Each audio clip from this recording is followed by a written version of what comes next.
What's up, guys? Tim Halstead with DragBoss Garage. Welcome to Friday Night Live with Darin Morgan. So he's getting some stuff ready, and I can see there's a lot of people already here. Bill Ash, Ernesto Loen. Hey, man, it's always good to see you. But I wanted to give a couple quick shout-outs because I'm telling you, this channel is getting out of hand. I'm having a hard time keeping up with everything, and wait till you see some of the stuff that's going to be coming around. But I got to give a personal apology to Animal Jim and Joe Pappas. I got to get back a hold of you guys. The way schedules have gone. But I'm giving you an apology. We'll get you going. The people that I've been talking to, I want to give a shout out to Dallas Brown, American Hot Rod Association. He gave me these nice copper gaskets for a Ford head. I think these are for a Yates style head. I thought they were for A3. They're pretty cool. Thank you, Dallas. DC Carbs. He did the Dominators. I'll do a little video on those. David Cook, when that comes around. We may have a special guest tonight, Preston Moser. We'll find out the correct. Yeah. There it is. He works with Darin at BES, so he may be coming on. Give a big shout out to Frank Webb, who sent me some video that's going to be on tomorrow. I got it all done. It's about John Kazi's 415 Cleveland. Wait till you see that video. Stephen Bass, I got your car coming up. He's hooking me up with Tony O'Connor, who's like the pouring king from Australia. Darin may know him. He wants to do a live chat. His son Nick works with him. Stevan Toth, we've been talking about torque. So a lot of things have been coming up. The 409 Cleveland sitting back there. I haven't touched it for 4 weeks now since I got done dynoing it. Darin did the heads on it. We came up with some theories on it. Definitely needs more cam and more compression, and that thing will probably make 800. But right now, I'm not messing with it. It's going back in the Cougar. We're going to run that 950, and we're done with that. So one of the questions that I wanted to ask Darin, and let me go through. There's, hey, Andy from Unity Motorsports, 308 Speed, Perry Ford, John Wilborn, Mike Slusher. It's good to see all you guys. But here's a question that may start things rolling for you, Darin. Now, here's my understanding with airflow. Now, in my case with my engine with a Cleveland, those things like a lobe separation of, if it's a 109, they want an intake center line at 105, 104. They need that velocity to get that port to work. You can dig what I'm saying. So that's old school. Now, with these A3 heads that you ported, which you said they could support 900 horsepower with the right other parts to go with it, with that airflow. Correct. As airflow improves and velocity improves in a cylinder head, when you change the camshaft, you're going to change that separation angle from a 109 to say a 112 or a 114. How do you determine where that separation angle is going to go, along with the velocity and the head flow, and also the intake center line? I know you can't answer that in like 2 seconds, but can you clarify that so you can kind of put that into something I can understand? So first, let's take the overlap, the lobe separation angle. Okay. Sure. The lobe separation angle, or the amount of overlap degrees that you need to let the engine breathe at a given RPM range or engine speed, that's what you're doing. Let me stop you there because Preston's here. You want to get him in on here? Then we can, because I don't want him to. What's up, man? Hey, how you doing? I'm doing good, Preston. It's nice to meet you and see you again. Nice to meet you too. Thanks for coming aboard DragBoss Garage. Yeah, no worries. Thanks for the invite. You're welcome. I was just asking Darin in relation to head flow. As the head flow increases and the velocity increases for more horsepower, how does the lobe separation angle change? Let's say in a Cleveland, they like a 109 in at 105. So as you get the better flow and more horsepower potential, you want to open that up and move it to maybe a 112 or a 111, whatever. Well, actually, you're talking about two different things, because the amount of overlap duration or the lobe separation angle you need is really what you're trying to do is get the engine to breathe during overlap. And every combustion chamber is different. So you can have one like an LS combustion chamber. Okay. You can run 116, 118 lobe separations in those with very little overlap duration. And the overlap duration is when both valves are off the seat. Sure. Because the chamber has such good cross flow draft through it.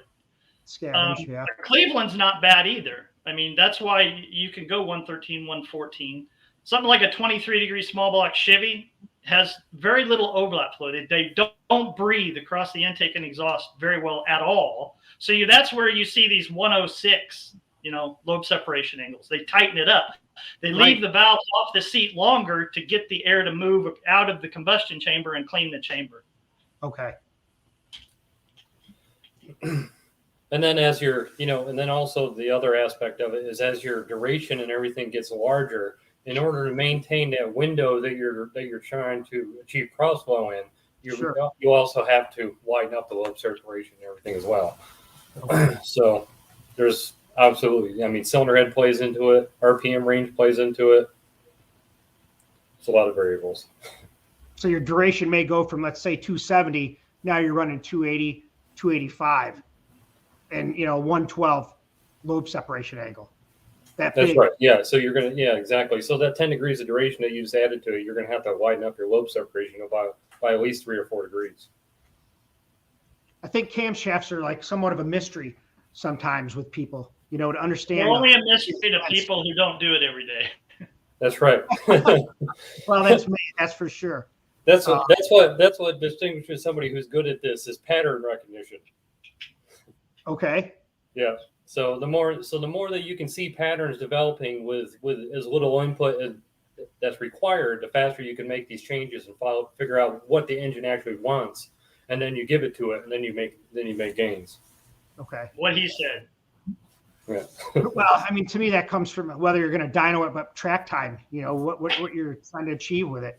Got to get. And it all goes hand in hand. You have to develop it mathematically, and then based off of experience, then you got to dyno it, then you got to take it to the racetrack. All three of those are different tuning regimes. Yep, they really are. They're all different tools that you need to use and put them all together in order to actually get the good combination at the end of the product. Here's a good question for you, and I've never put this up with 3 people on the screen, but let's see what it's. Can you guys read that? Yep. Take that one, Preston. I wouldn't really. Well, so it can be done by hand to a certain extent. So chamber softening is basically what you're doing is you're making that combustion chamber less efficient. So I specifically on nitrous engines, when you're putting nitrous into that combustion chamber and you're compressing it and then you're trying to ignite it, you have it's such an oxygen-rich environment that the combustion process speeds up dramatically. That's why you have to pull timing out of it. Sure. And so what you're trying to do there is make that combustion chamber less efficient. And so you're taking that quench area out of the combustion chamber. And so there's multiple ways that you can do it. You can either, the most common way is that you cut a taper from the bore diameter towards the center of the combustion chamber. And then what you do, well, the way that we like to do it there at BES is what we'll do is all the leading edges coming into the combustion chamber afterwards are still sharp. And so then you grind a nice radius on all those edges. And that does 2 things. So that also eliminates any hot spots in the combustion chamber that could ignite, burn up. And then that also takes away the turbulence from the air coming across from the air and fuel coming across that sharp ledge, and which would improve your combustion process. So it kind of does a couple of things there to actually slow everything down. That's the name of the game with what you're trying to do there. You're trying to get it into a window that you can actually handle and take care of. Yeah. So when do someone that's spraying, to me, when you talk about chamber softening, I wouldn't even think about that unless I'm putting like 500 kit on something, something big. I don't think you do it with a 250 shot of nitrous. I would say anything over 300 horsepower worth of nitrous. Okay. You should think about doing some chamber softening to it. It's certainly not going to hurt it any. And really, and I'm sure Darin can actually elaborate on this there a little bit more better than I can. But on some, we've actually seen it on a couple of naturally aspirated engines where they have a lot of quench pad area. That if you put a real small soft chamber on there, you still leave that soft edge, you still leave that sharp edge and stuff on there, you'll actually pick up a little bit of horsepower. See, like in Pro Stock, Maskin was the one that started doing that first. And all we're doing is we're cutting a taper angle to the center of the combustion chamber. And like on a pro stock or when you have 9.5 degree valve angles, you have really flat valve angles. So you have a whole bunch of quench area, a huge amount of quench area, more than you need, which is hard to get. So you actually have too much. So if you have too much quench area, you can get in-gas detonation, but that's really, you can actually incur pumping losses from it, because when you take two flat plates and slam them together and try to pull them apart, the surface tension tries to forces, yeah. That's pumping losses. And you get the flame. The flame is mixing. You want to get that mixing over into the areas that don't want to burn. So by doing that, by putting that little taper on there, you're also at quench, you're shoving the air fuel mixture to the center. You're actually mixing it even more. And he was using a 2 to 3 degree taper. And dumbass us, we didn't even think about it when we started doing nitrous stuff. We were just using big chambers, and then we decided, well, we'll try that. We saw somebody else do it, I think, and we tried it. And then we went to 7 to 8, 10, 12, 14 degrees. We really, really softened the chamber. In a nitrous engine, you're developing the engine around the fuel, around the flame speed. What's funny about nitrous engines is in a engine development, you're trying to optimize quench area and everything. And in a nitrous motor, you do the exact opposite. You do everything you can to slow the burn down, and in NA, you do everything to speed it up. So in naturally aspirated, you said the flame front travels at 70 miles an hour. Am I right? Didn't you say with something no like that? mixture motion? Okay. How fast is it as soon as you add nitrous to it? How fast does it increase? I have never seen numbers on that, and I can't say. I don't know. I don't know. I know it's 5 to 6 times faster. All right. So I don't know the exact. Well, it varies, so I don't know. 320. Then. I'd love to see that on that, but I've never seen it. And 5 to 6 times sounds kind of appropriate, because if you look at how much timing you have to pull out of an engine when you're spraying it hard on nitrous in comparison to the timing that you'd be running on a naturally aspirated, you're literally pulling out. You're literally pulling out that much timing out of it. Because it advances the combustion. Exactly, it's happening so much faster. Yeah, you're trying not to completely ignite it before that piston actually gets to top dead center. Here's another question, because we're talking a lot, but it's good. Check this out.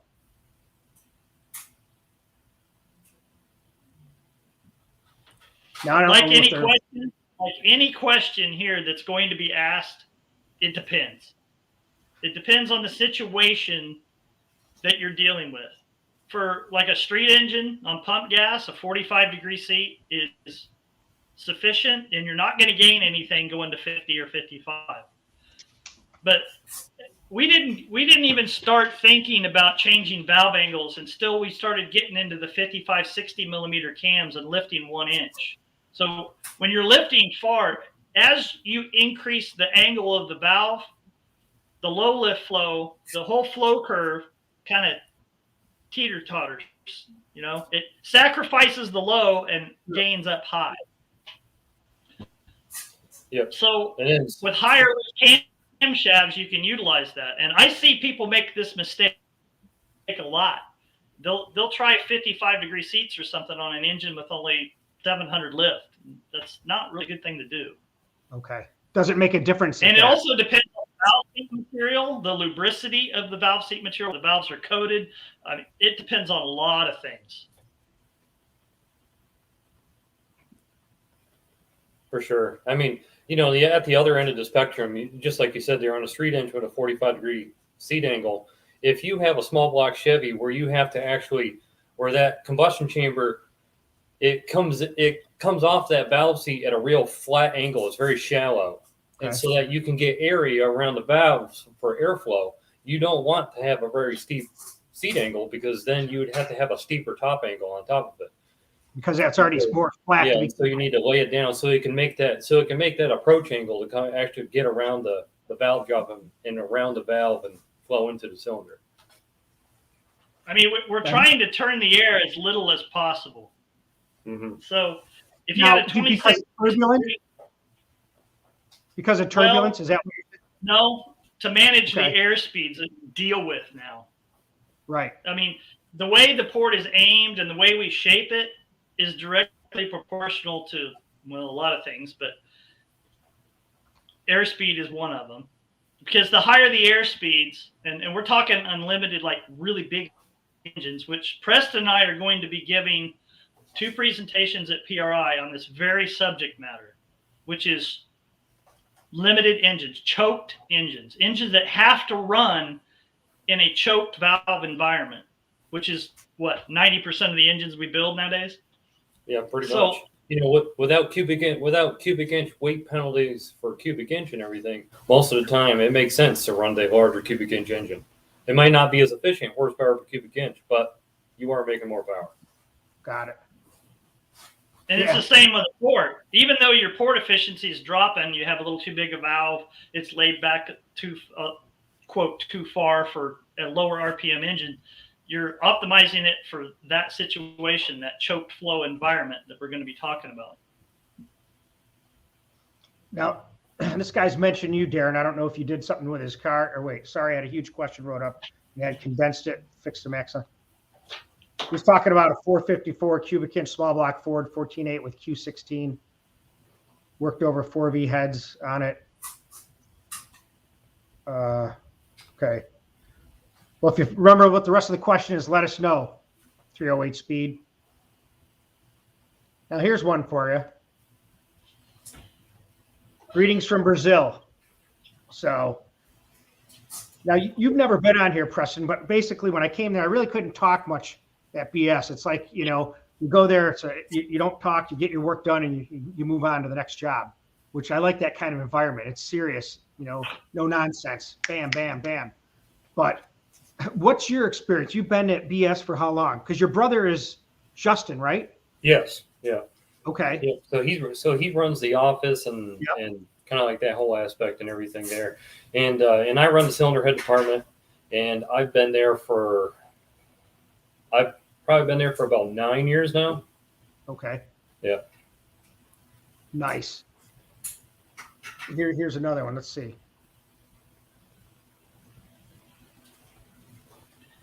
Yes, if you take it too far, or if you use the wrong angle, or if you put it in the wrong cylinder head in the wrong conditions. I mean, you're getting rid of the quench on naturally aspirated. You don't want to do that. You know? That's right. Yeah. On most applications, you want that quench area. You want that quench area there, and you want to keep it tight. Yeah, for an NA engine, don't even think about that unless you're turning some RPM and really trying to squeeze it. Like, yeah, it's a fine-tuned engine. Once it's fine-tuned, that's the point where you can start messing with something like that. Now here's one a little more in depth for you guys. Check this out.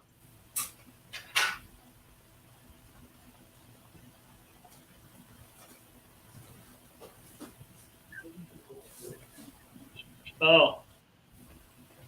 Well, I don't, because as far as mixture motion, that's the last problem I want to address with a Hemi. And Preston and I are going to be talking about this at PRI. First, you have to identify what is the restriction. A hemispherical combustion chamber has no restriction. As a matter of fact, it's the best flowing head design ever. The problem is not with the mixture motion, but the chamber surface area and volume of a Hemi. Now, we do everything we can to lower valve angles down to like 10 degrees to shrink the combustion chamber down to increase burn speed. Now think of this huge Hemi chamber sitting up there. Yeah. And then you have to shove this huge dome in there, and you have all this surface area, no quench area. It's horrible. It's the absolute worst chamber design ever invented, but it's the best flowing cylinder head design ever invented.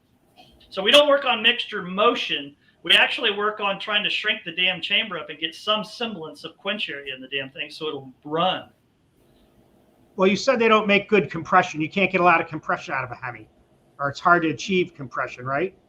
It's yes, it is difficult to achieve compression, but it's 10 times more difficult to achieve flame speed and flame propagation and a complete burn. What are the like a top fueler? What are those things got for compression? I don't know. Okay. It's got to be halfway. I would figure it's probably halfway low, judging just by how the shape of the domes that they have on the Pistons that I've seen and stuff. They look like about 6-to-1. Yeah, and how big their chambers are and everything else. It's got to be pretty low. I mean, look at the fuel they're forcing through that, gallons per second. You know what I mean? You're talking about a completely different world. Yeah. The whole engine is situated around the fuel. Yep. How about this one? Yes, that is in fact a good thing to do, and that actually helps out on NA engines as well, because that really helps that flame travel and everything actually move through that combustion chamber. If you have a bunch of sharp edges just sticking up all over the place and everything, it just creates a terrible environment. And then on a nitrous engine, those are all points that'll get hot and actually burn off. And once you actually start burning aluminum, it's like a runaway effect. It's like a torch. Generally, once you get it started, it wants to keep on going. I've seen it on my spark plugs before back in the day when I was first learning how to use nitrous, as a kid. Yep. Like, oh, maybe this is too much, I said. Let's see. Here's one.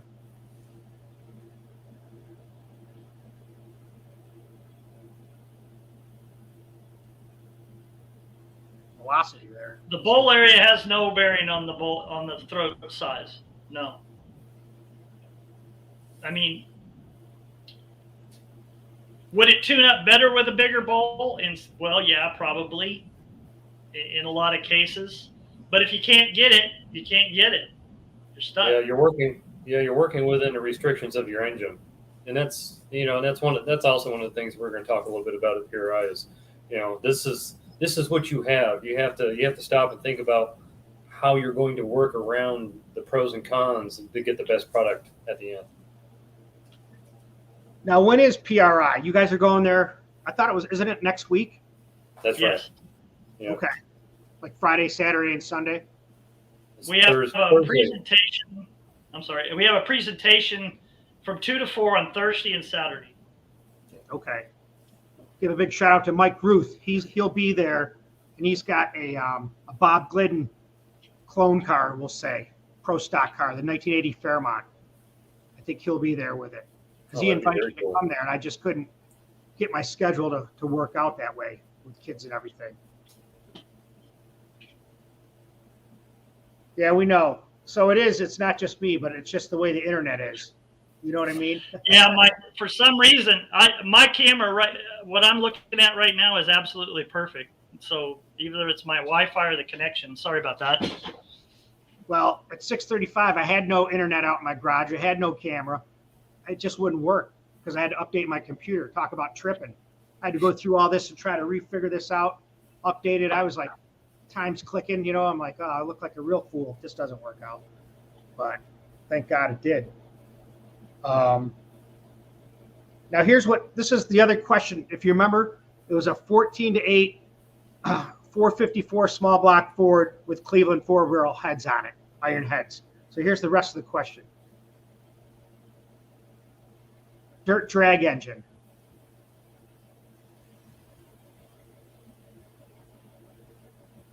I think he's talking about the weight of the valve, maybe being a big, heavy valve if he's not using titanium, maybe. Yeah, so you're talking probably 360 CFM out of a 2190 valve. Yeah. Reliably. What size engine is it? 454. So I'll tell you, I talked to a guy. I'm going to take a stab at probably 6,800 RPM is because of the cubic inch swinging that. That's right. Yeah. My buddy, he just built one of the DragBoss Clevelands that you guys are going to be doing to mine.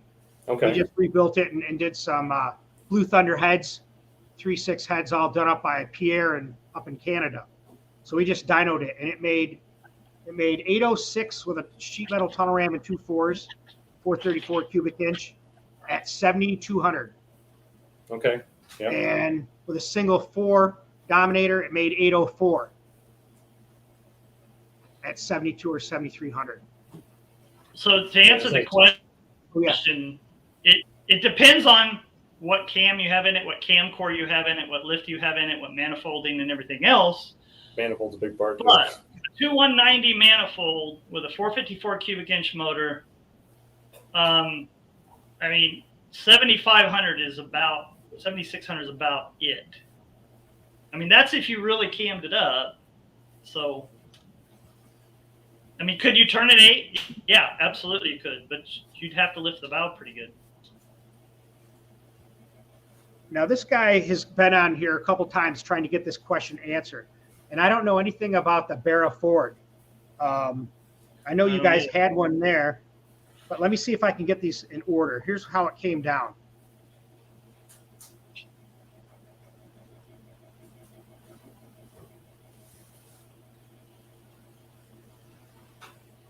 I can take that one. A 4-valve head breathes completely differently than a 2-valve. You cannot think that the air does not flow 360 degrees around the valve. It doesn't. It shoots over the valves. If you look at Formula One heads, they shove as much valve in there as they can. All the air goes over the top of the valves. There's no short side radius. It's just a bore straight in there, aimed right where the air is going to go, and it all tumbles in the combustion chamber. It all goes over the valve. So there is no restriction between the valves. You can just keep shoving a bigger valve there, and because all the air goes over the top. And then, I don't know if this goes with the question, but whoops.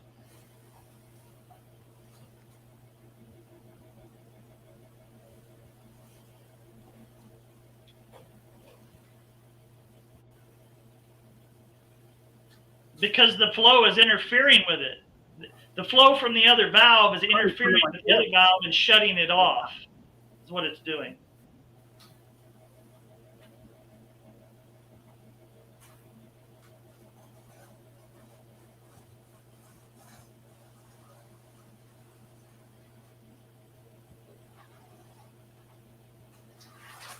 Lost on that one. Yeah, I'm kind of lost on that one too. Not enough specificity there to answer that question. I've never even heard of an Oldsmobile Windsor head.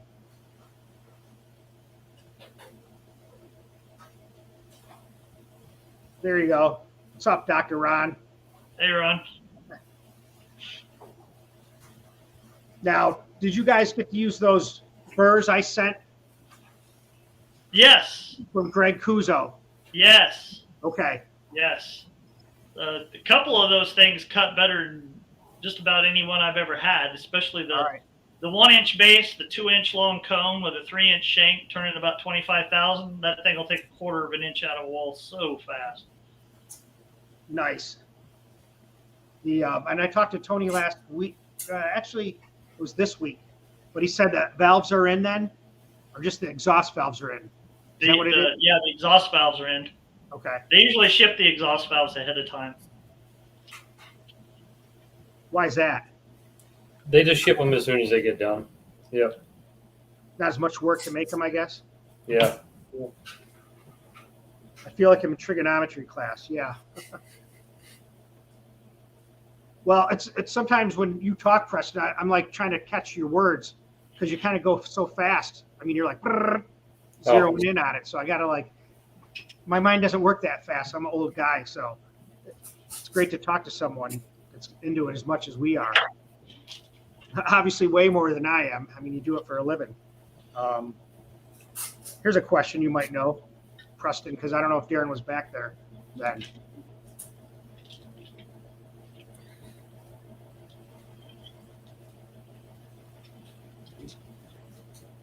Yes. Yeah. So we did the So we did the long block on it and everything. Yep. So here's a question. When you're doing work on someone's cylinder heads, do you even know the guy who they are?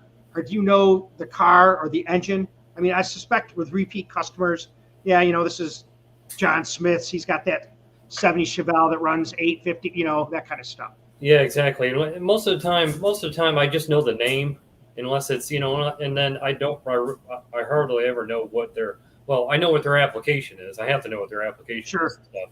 But I could never pick out their car or anything like that or anything. But most of the time, I know their name if they actually give us the real name. The real name. Run into that once in a while. Right. If it's paying cash, it's a grudge card. They don't want anybody to know nothing. Yep, I understand that. Yep. Anonymous. There you go. Yeah, this is kind of nice. It is. It's like bench racing, Yeah.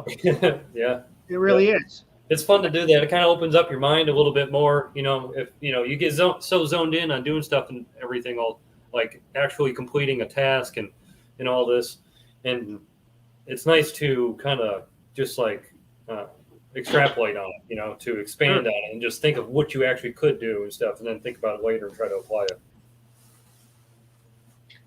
And I got to give him, he wants to get this done because he always hooks us up.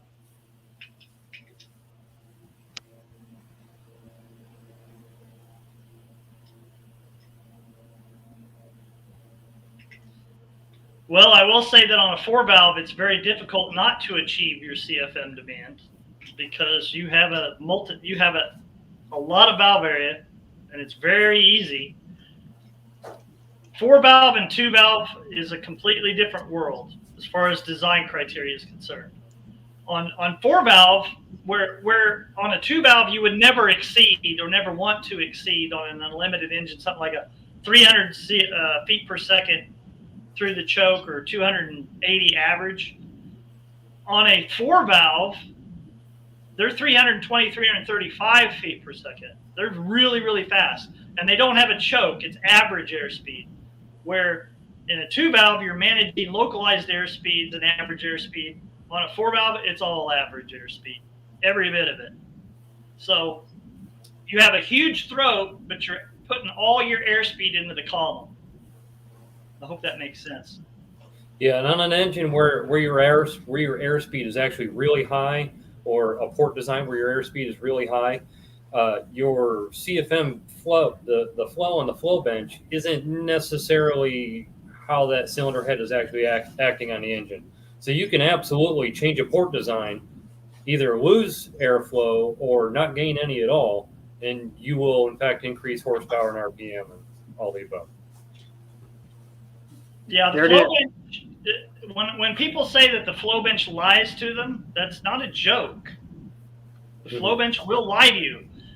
If your experience level is not sufficient to analyze the data and actually gain understanding from it, then you're going to miss the boat.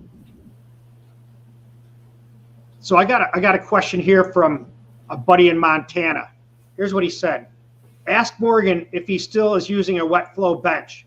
My buddy is the one that originally came up with that technology several years ago. And that would be Lloyd. Yeah, that would be Lloyd Creek. Yeah, that's Lloyd Creek. Yeah, Lloyd Creek and Lloyd Creek and Joe Mondello. Joe Mondello had the idea. Lloyd Creek did all the work. So Lloyd Creek designed, built the benches, did everything. That was really his baby. So no, I don't. And the reason I don't is because I'm not developing new cylinder heads anymore. So if I had to develop a brand new cylinder head from scratch, from a clean sheet of paper, yeah, I would use it. But for everyday use, it's not something that you use every day. Very specific testing that you do with a wet flow bench. You think it would correlate with the fuel atomization, the mixture going through it, you think it would, replicate? It does. But once the cylinder head architecture is set, once those valves are in that position, you're not going to alter the vortex generation. You're not going to alter where those things happen. That's set. So the wet flow bench is useless at that point. On a 2-valve head, does the combustion chamber swirl? Does the combustion motion, the direction, is it always the same? No. Okay. You know, like if you flush a toilet and it always goes down counterclockwise in the, southern hemisphere. Yeah, and actually, depending on the cylinder head, if you're actually measuring swirl while you're flowing it, it can actually stop swirling mid lift and then actually start going the opposite direction. From what? From reversion? No, it's not from reversion.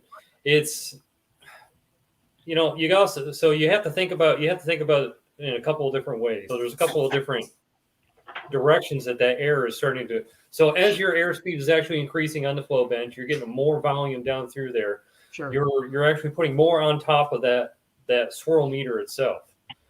And so there's a couple of things that I think could actually be happening there. But so one of them is that you're actually physically stopping that swirl meter with the airflow. Okay. As it's increasing. And so then anything can kind of and then once it's going in there in a straight action, there's a lot of things that could change that little direction to get it to actually start spinning the other direction. And some cylinder heads, particularly like an SC1, the C302s, they do what's called swirl reverse. Because the reason they swirl reverse is because you have a valve guide center line here and you have a port over here. I'm trying to move my hands here. Way over here. So the air has to come in and take a hard turn. So at low air velocities, it's all heading this direction. And then at higher velocities, once it passes what we call the Venturi convergence area, that's where the curtain area, where the valve is lifted, that area around there is equal to the throat. Then all hell breaks loose. Then it goes the opposite direction. It goes to bore center. So you have it swirling this way, and then once the valve lifts, boom, it starts going the opposite direction.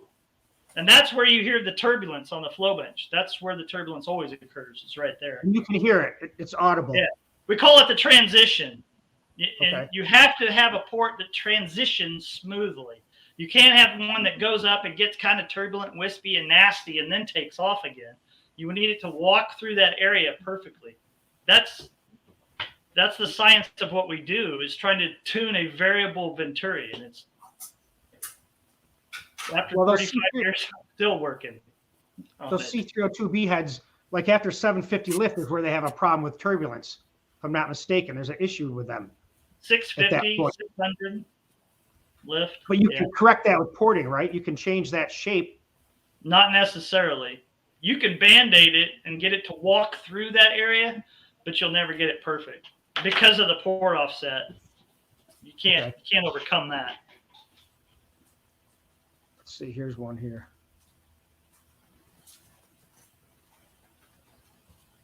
Yes, there is.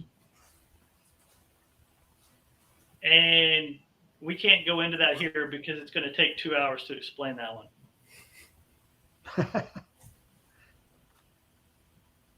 Let's see, this is more about that Barra motor. But now he's talking about inline. Hey, Preston, do you have any experience on the Barra? No, actually, that one there we have at the shop is the first one I've ever seen. Basically, looks like to me is a straight 4.6 mud motor. Really? Yeah, it's the same. It's literally says Ford on it on the camshafts, but it's the same. Pretty close to the same kind of chamber layout, camshaft layout, and everything. Port layout and stuff is a little bit different as far as heights and stuff like that, but they're getting ungodly horsepower out of them things, like with turbo, 2,500 horsepower, some crazy numbers. Well, the key to that is the bottom end. What is that? It's that strong? Yeah, that's why same thing with like 2JZs and everything like that. You have a main cap on each side of a rod journal. Really? I've never seen any of them apart, so I have no idea. The 2JZs that we built at Rares for I'll remember the name.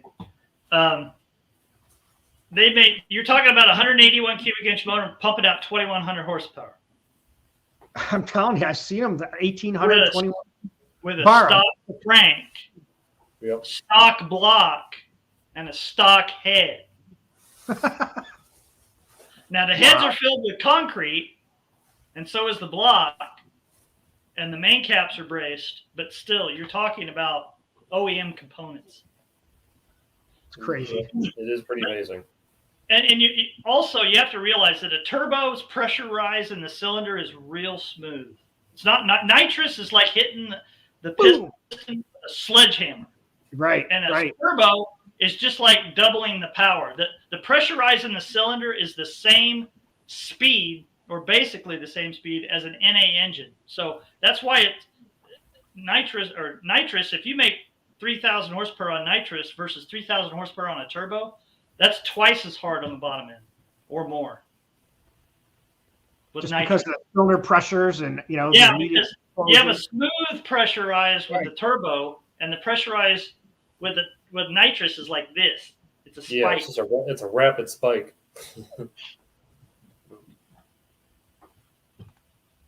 What's up, Anthony? We'll have to come down. He invited us to come there to Las Vegas to the Shelby Museum if we ever want to go. He works there, so that'd be cool to see. I'm not sure what this is, Darin, but this is for you. Heath kit. I can't really. I don't know what that means, but some electronic kit probably. Yeah, he's referring to my old Heathkit 20 megahertz scope, which is vintage. It's vintage scope. And one of the racers that I knew, his father died, and he used this. He was a ham radio operator, and he gave it to me. So I've been using it as what we call a curve tracer. I thought it was a crystal radio kit you got when you were a kid. You know, make your own radio. Remember that? I did that. Now here's what he's talking about, those Barra. Our target is 2,000, 2,200 out of that Barra. So crazy. Let's see. I'm sure they'll get there.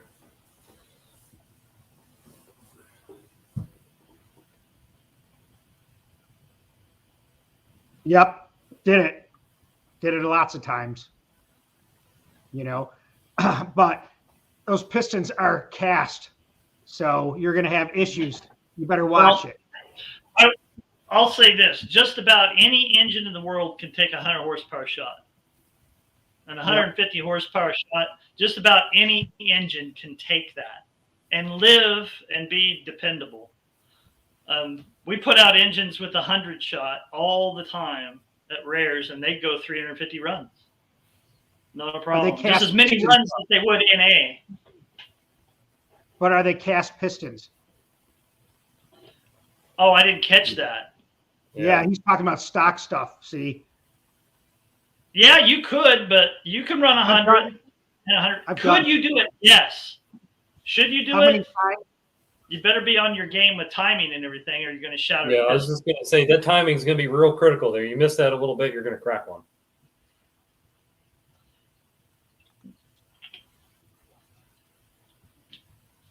I think he's talking about your seminars and stuff. I have talked to Tony about it, and after all this COVID shit's over, yeah, we can do that. Now you guys are going to PRI, right? Yep. Are you giving a lecture at your booth? Are you doing a lecture in front of a group of professionals? What's the scoop? PRI education. So we're going to be given a presentation where anybody can attend. Okay. Like a poster board presentation. Yeah. Yeah, at your booth though. No, it's going to be up. It's going to be up where they have all the seminars and stuff. Okay. So they have like meeting rooms and stuff set up for people to hold seminars. I've never been there. I need to go next year for sure. Yeah, like this guy's asking the same question, but you're right. Those aren't forged pistons, you know, unless they're like if you have cast. Let's put it this way: if you have cast pistons or hyper-eutectic, or what we refer to as hyper-eucractic pistons in an engine, you shouldn't use nitrous. Bottom line. I'm not sure what this is. Who's Aaron? I'm not sure about if I know Aaron. Nope, I got no idea. I got no idea. Okay, yep, I don't know Aaron.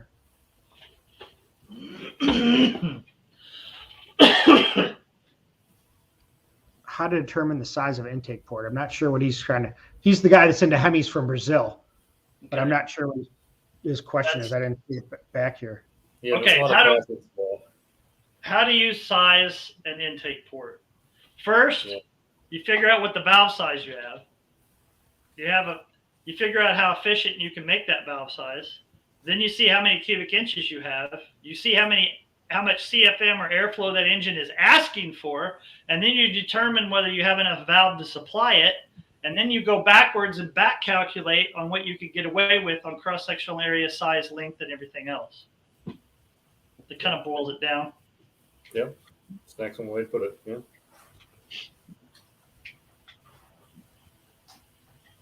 Now, where did you work before, Preston? Before BS, what did you do? So as far as engine stuff, I've actually only been employed in one other place. It's just a stock rebuild shop and everything. And the whole time I was working there, I would read Engine Masters magazines and stuff. And I was just, I needed to get into building race engines. And, that's what I wanted to do. And I was always trying all the time to kind of get that to happen at that shop, but that's just not what it was. And we had no customers or anything like that, or even remotely into racing. I'm from northern New Hampshire, okay. And any type of racing that you do up there is generally snowmobile or something like that related. It's not cars. But anyway, so I decided finally, one Engine Masters magazine I read, I seen that the School of Machinists actually won one year. I seen that and I was like, well, that's what I need to do. I need to go to the school. It's a school dedicated to learning how to build engines. And so I actually went, and so then I quit my job, got everything set up and stuff there, and I moved to Texas and went to school there. And while I was in school at School of Machinists, I competed in Engine Masters with them. Yep. And then that's where I met Tony Bischoff and stuff. And I'd read about him in magazines, and it blew my mind. I remember one specifically. He built a third-gen Hemi a couple of years before I went to school, and he said in there that the intake ports in this thing, I think it made 600 and something horsepower. I can't remember exactly now, but he said that the intake ports were not nowhere near as ported out as some of their race engines, and I could not understand why that was. It just baffled me. So I decided that I needed to go to school and everything. So basically I went to school, competed in Engine Masters. We beat Tony Bischoff. I asked him if he was hiring. He told me no. I asked him if I could put in a job application. And he said, yeah. He called me 2 weeks later. And after I graduated, I've been there ever since. Nice. That's very nice. Good story. It's good to hear people's histories and where you came from, Funny thing is I met Tony at the Engine Masters Challenge too. Okay. And after talking to him for 30 minutes, I instantly wanted to go to work for him. I always had that in the back of my mind. That was 20 years ago. So it's been a long time. Now there's somebody here that's another guest that I invited to show up, and his name is Reverend Cleveland. If you saw other live feeds I had, he's on there. His name's the Reverend, we call him, but he has more knowledge about stuff that I can't even conceive about, where all the Ford engines came from, the history of Ford. Mullins is a guy that he knows a lot of history on. Big cylinder head guy, Mullins. I'm going to bring him on and see what he might listen. He may have something to say, but I said, let's try it and see. It's pretty cool. So there you go, Reverend. Hey. I can't hear you. Mic's off. Yep. Oh. There you go.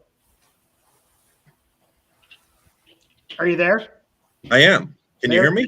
Yeah, we can now. Oh, good evening. Salutations from California. I added 2 questions in the chat. The first one, I was hoping that Darin could provide some insight into the legendary combinations of Kip Martin, legendary 289 stock, super stock racer on the West Coast over in Arizona, as I recall. Always want to continue his memory. Hope that maybe Darin could provide some insight into his racing background and his combinations. I don't think anybody ever mimicked Kip Martin's achievements with 289s. It was ungodly. And yeah, Kip was my stepfather from the time I was 12. He's the one that taught my brother and I how to think and build racing engines. And he was racing a 64 Ford Galaxy 500 XL in Superstock at the time with a 352 FE. And at that time, getting engine speed was something that was 10 times more difficult than it is now. And he was turning a 352 Superstocker, and this is before ported heads, before a lot of that stuff, 8,500 RPM back then, which was ridiculous. And Kip was the type of person that if you told him he couldn't do it, that's the exact thing that he would go do. Yep. And he worked methodically. He always told me that a race car is not the engine. It's from the front bumper to the back bumper. And he would methodically work on that car for a decade, literally optimizing every single thing, every bearing, the way it moved, the way it launched, its weight distribution and everything. Just like every other super stock racer who has raced the same car for 30, 40 years now. He had an insight into engines. He could have went a lot further. I will tell you that. And I say this with the utmost respect and love. He was the perfect drag race bum. That's all he wanted to do. There was nothing else in this world more than super stock racing. That was it. The 289, he worked on that engine for 8 years. I mean, that's all he worked on was that engine. He probably had 5,000 pulls on that engine. I mean, that's just the way he was. Thank you very much for that, Darin. Many of us will never forget the first time we ever saw him launch that car and how it just immensely.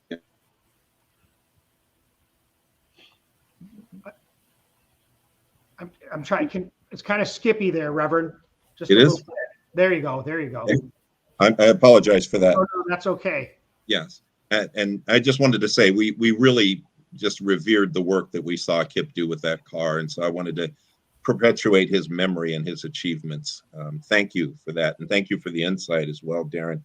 One other question, if I could ask, the Comp Eliminator 400-inch canted valve engine that you developed and campaigned, Darin, could you tell us any surprising details about that? Now that the water's kind of under the bridge, maybe you can tell us some secrets or any insights that were in that engine? Really, it wasn't. There's no real secrets into it. I mean, nobody ran a Ford in Competition Eliminator in 1990 because there was no aftermarket. There was no engineering. There was no money going into Ford. So if you raced a Ford, you had to spend 3 times the time and twice as much money to compete at the same level as a Chevrolet engine because there was no aftermarket. So of course, you tell Kip not to do something and he can't do it. Well, that's exactly what he's going to do. So we wanted to race a Econo dragster, and it was a 399.6 cubic inch small block Ford with a 302 block and C302B heads. And those heads moved right at 380 CFM back then. It was the first sheet metal manifold I'd ever built in my life. We were playing, we didn't know anything. We really didn't. Compared to what we know now, it's one of those things where you look back on your past and you're like, oh my God, if I only knew what I know now. But that engine made 885 horsepower back then and ran right on the record. And actually, it's the only Ford to ever qualify in a Econo dragster and run on the record. And that engine took about 6 months to build, and because back then we didn't have good head studs, the clamping force, the gaskets were horrible.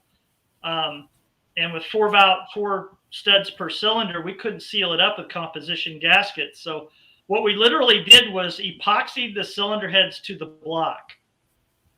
No gasket. We just used epoxy and bolted it and glued it to the block and then broke it loose when we had to rebuild it. Jesus. Fascinating. Awesome. Crazy. Your viewers are going to find that That's one way to fascinating, work right? around that problem. Actually, the heads wouldn't seal in between the cylinders because we couldn't get enough clamping force. We milled the cylinder head. We didn't mill it flat. We milled it a thousandths like this. So it was a thousandths. We milled it like this and like this. So it was a thousandths or 2,000ths low or high in the middle. So when you clamped it, the pressure would go right into the middle of the cylinder and seal it up. We never had any problems after that. That's amazing. American Kind of ingenuity. glue. JB Weld. Actually, we did try JB Weld, but what we ended up with was Yama Bond. Never even heard Oh, of okay. Yeah. Yama Bond. Yeah, it's Nice.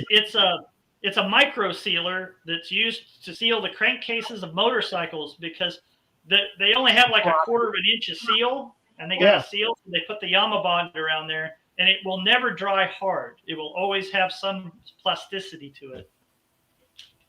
I've seen that stuff like a red sealant almost on some engines or something.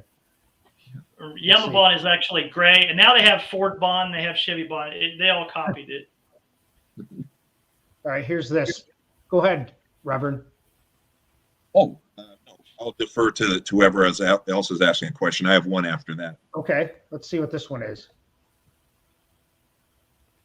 He asked a lot of questions.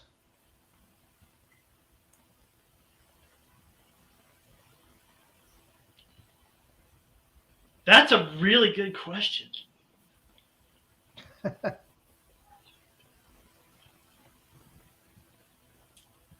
We are going to be talking about that. And one of the things that I'm going to be talking about here is this subject matter right here.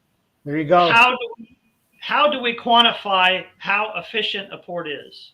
Yep. Because there are many different ways. There's 5 different coefficients to use. You can use the sharp edged orifice coefficient. You can use a Hemi coefficient. You can use an open. So it depends on what math you're using, first off. And then it depends on whether you're talking about overall port efficiency or throat efficiency or valve efficiency or a mixture of all 3 together as one in a comprehensive efficiency number. This gets complicated real fast because there's so many different ways people do this. You can use CFM per square inch of valve area, like just Preston and I use CFM per square inch of valve area because it's rough, dirty, it's right off the top. We both know that 118 CFM per square inch of valve area is about all we're going to get out of any port. So that's our target value. So yeah, it's a little more nuanced than just what I use to determine it. It's what math I use to determine it and in what particular situation I'm using or I'm in to determine that. Okay, it says, given the port areas are correct for the combination, is the efficiency of the port the real factor that people should look at? Yes. Yeah, I But was that saying. situation is rare. Yeah, in the vast majority of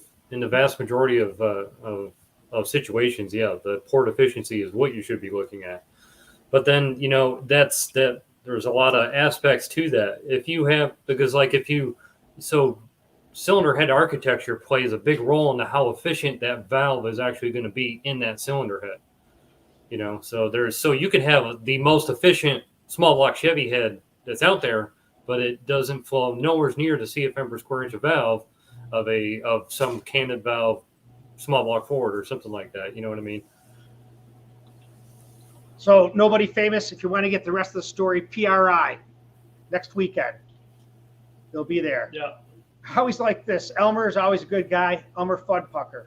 I love that name. You're welcome from my end. Thank you. And I thank you guys, Preston and Reverend, for coming on, and Darin, for taking time out of your time and schedule to spend with me here and my subscribers on DragBoss Garage. I appreciate that, and I mean that. So thank you Yeah, no for worries. that. Mike Parsons, he's a buddy I know, and I'm not sure what question you're looking for, Mike, between like old pro stock Cleveland heads with a raised port versus the new aluminum. I'm not sure if you're asking about horsepower potential, what you're looking for. Yeah, I don't know what you're looking for, but I will say this. And this is one of the topics I'm going to bring up at PRI, and Preston and I will be talking about this, is what if I had to develop a cylinder head in the 80s and 90s, it would be taking an existing cylinder head and welding 1 inch on it on the deck, reheat treating it, rolling it, and doing everything to basically get halfway to where we are right now. With like an SC2 cylinder head, there's no way we could achieve that. Today, we have cylinder heads are, I hate to use the term pro stock technology, because all that is optimizing a given situation, but it rivals what we had, and it just keeps getting better. It's so easy now to make power because we have the cylinder heads. Back in the 80s, you're looking at 80% efficient max on an induction system. Now we're 92, 93%. There's nowhere to go. We're here. So the cylinder heads we have now, every cylinder head out there is a quote pro stock head. I mean, they're all, you can do anything you want and reach maximum efficiency with any of these cylinder heads now. Yeah, for sure. The actual engine architecture is actually becoming more of a restriction than the cylinder heads are. Big time. Yeah. Because you can't put big enough cam body, the journal, the whole cam shaft. Yeah. You can't get enough or bigger. Can't get enough bore area. You can't get a big enough cam in there. You can't do exactly. There's so many now. That's the limitations. The limiting factor right there. It's always something. Either you can't get enough bore, you can get the cam in there, but you can't get enough bore, or you can get the cam in there and the bore, but you can't get enough stroke. It's always something that you're fighting. The restriction is this is the primary topic we're going to be talking about. Yep. What is the restriction? Identify the restriction, and you have to work around that now. Now, Reverend, did you have another question? Yeah, I did. I wanted to, several years ago, I think that Darin developed these Cleveland heads for Dustin Rhines up that way. You remember that project, Darin? Yeah. Yeah. Would you like to kind of maybe explain some of the challenges you had in the development of that cylinder head and how it ultimately resulted in the performance that came from it? Because that truck just continues to make milestones and growth. It's been too long. Now, I've done so many heads since then, I really can't remember. Now, was that a CHI head or an SCM head? SCM, I think. I think, right? He's had both, actually. Yeah. If I remember correctly. Yeah. Okay. But I remember the name. What class is he in? Well, he had a white Ford F-150 with a monster small block Ford in it. Okay. And he raced up in, I want to say, the Minnesota, Wisconsin area up that way. Dustin Rhine. Yeah, I remember the name. Mm-hmm. Yeah. Well, I guess we could ask a related question. What do you think is the maximum naturally aspirated horsepower that can be derived from the stock appearing SCM heads? Probably the number 4 head, as they call it, right? Scott Cook heads, you mean? Yes, exactly. The Scott Cook heads. Yeah. Oh boy, that's such a loaded question. I'm here for you. I mean, look at my old A3 head. That's got potential for 900 horsepower if I got the engine to put underneath it, like Preston said. Horsepower per cubic inch, probably 2.5. Okay, about 2.5. Okay. I mean, with the current SC2s, you're looking at 2.6, 2.7, 2.8. Mhm. Wow. I thought Wow. I was going somewhere with 1.9. I thought so too. I thought those heads were more limited than that. Wow, that's really something. Yeah, Anywhere but near that. that's in an optimized NA environment. Sure. When you start putting them on a bigger engine, your power per cube is going to drop, which is what we're going to be talking about. Yeah. So you'd think like maybe around a 434 or something like that, or a little bit smaller. Well, it depends on what you're trying to accomplish. You're always better off with the most cubic inches you can if the rules don't forbid it. Yeah. So And your 434, pocket 441. book doesn't forbid it. Yep. Now, Thank you. someone texted me a question, Preston. You may have some familiarity with this. I don't. Darin does too, probably. But they're asking about the small block forward head, the Trick Flow Twisted Wedge 225R, R Series High Port 240s. What's the power potential? I mean, remember back in the day, NMRA, those were the big heads. You know, the High Port 240s. Initial. Yeah, You know, high ports make a lot of power. And the R head, I think it has a lot of potential to make a lot of power, but it's extremely limited by intake manifolds. So what I mean by that is, so the R head has probably 3/4 of an inch on top of the intake port that you could actually raise that port up into casting. But there's no intake manifolds out there that you could put on those cylinder heads to actually take advantage of that without actually just building a sheet metal manifold or something like that. So, I mean, if you're building if you're building something where you're using a completely custom intake manifold, those heads are going to be way better than like your standard high port head. Okay. But a high port head, those things, they do make a lot of power. Like so we use them a lot on nitrous engines. They're an excellent nitrous head.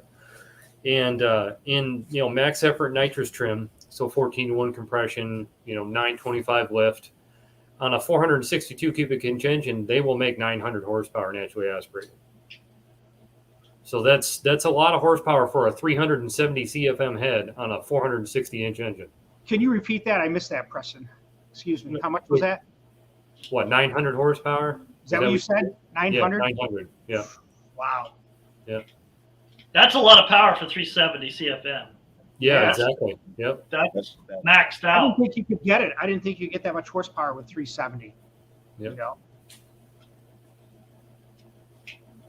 Yeah, that blows me away. They couldn't in days past. When you look at an old Cleveland head from the Pro Stock era, some of them got into the 370 territory. Yeah, they weeped a little bit, at the starting line. But, let's be honest. But water injection. Yeah. Exactly. Like for instance, Dyno Don's iron NHRA Pro Stock heads, NHRA legal, 342 cubic inch right around. The most we ever saw from those was in the low 382, and epoxied and cut and weeping and all of that stuff. But those were the absolute best iron heads he had, and the last ones he released long after he had retired. But of course, he couldn't achieve that kind of number even if he had added more stroke to the motor, because the efficiency of the port is something beyond just volume, right? But Sure but 370, that shows how efficient that port is, how much horsepower you can derive from it at a lesser cubic inch with less flow. That's really, I think, a staggering number for those of us that remember what the old heads really did flow in practice. Like we've had them, we've flowed them at Valley Head Service, we flowed them at Mullins, at the Edelbrock dyno and flow bench. And so we know those heads went like high 370s, 382 max is what anybody ever said. And look at what Preston's quoting. That's phenomenal advances since those days. Well, All of these advances are camshaft related. Valve That's what I was going to say. Yeah. It is nice to have valve springs these days that you don't eat up every pass. Well, with the bigger core camshafts, if you think about it, the whole idea is to valve speed is power. Slam it open as fast as you can. Slam it shut as fast as you can. Reduce the seat timing. Increase the lift. Why do we do that? because at 76 degrees after TDC, that's maximum depression, 150 inches of depression in the cylinder. So if you have a small core cam, like a core cam, you can only get about 700 lift at max piston speed. With a 60 millimeter, you can get almost 1 inch. So you're exposing so much more area at maximum piston, at maximum depression. And that's why we can get so much more air through there. It's not that the head flows more at that point. It's that it flows the same over a longer period of time, which we get more in the cylinder that way. So let me clarify this. When we're talking about a big cam core, some people on here, and I want to make sure that I understand it. So if I repeat it, I know what I'm talking about.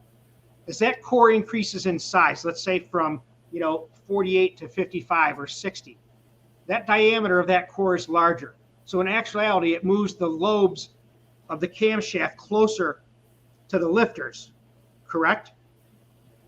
Right? Because it's diameter, you need less length of the lobe for more valve stability, valve train stability. Is that how it, do you see what I'm saying? Is that how it works? No, well, I don't. Go ahead.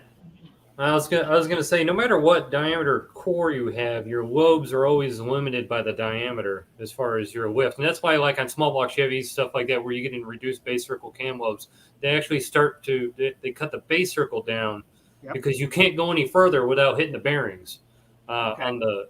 You can't physically put the camshaft in the block if you increase lobe lift anymore, and so then they start reducing the base circle to actually get more lobe lift off of it. Okay. And so that's not exactly what's going on. Am I the only one here now? What's Are that? you there, Darin? There we go. This camera, he's like,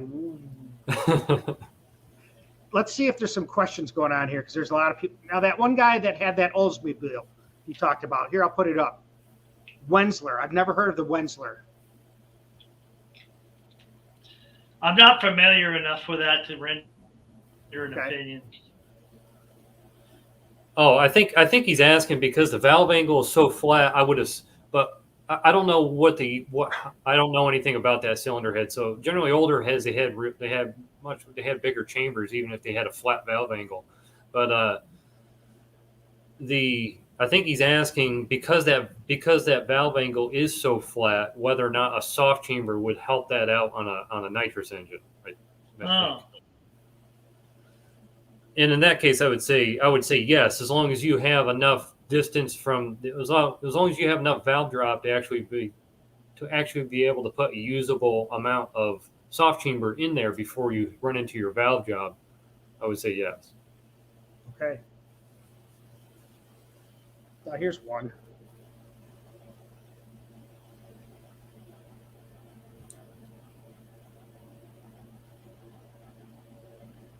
I believe responded to this question. I can tell you what I think. You guys don't know this stuff.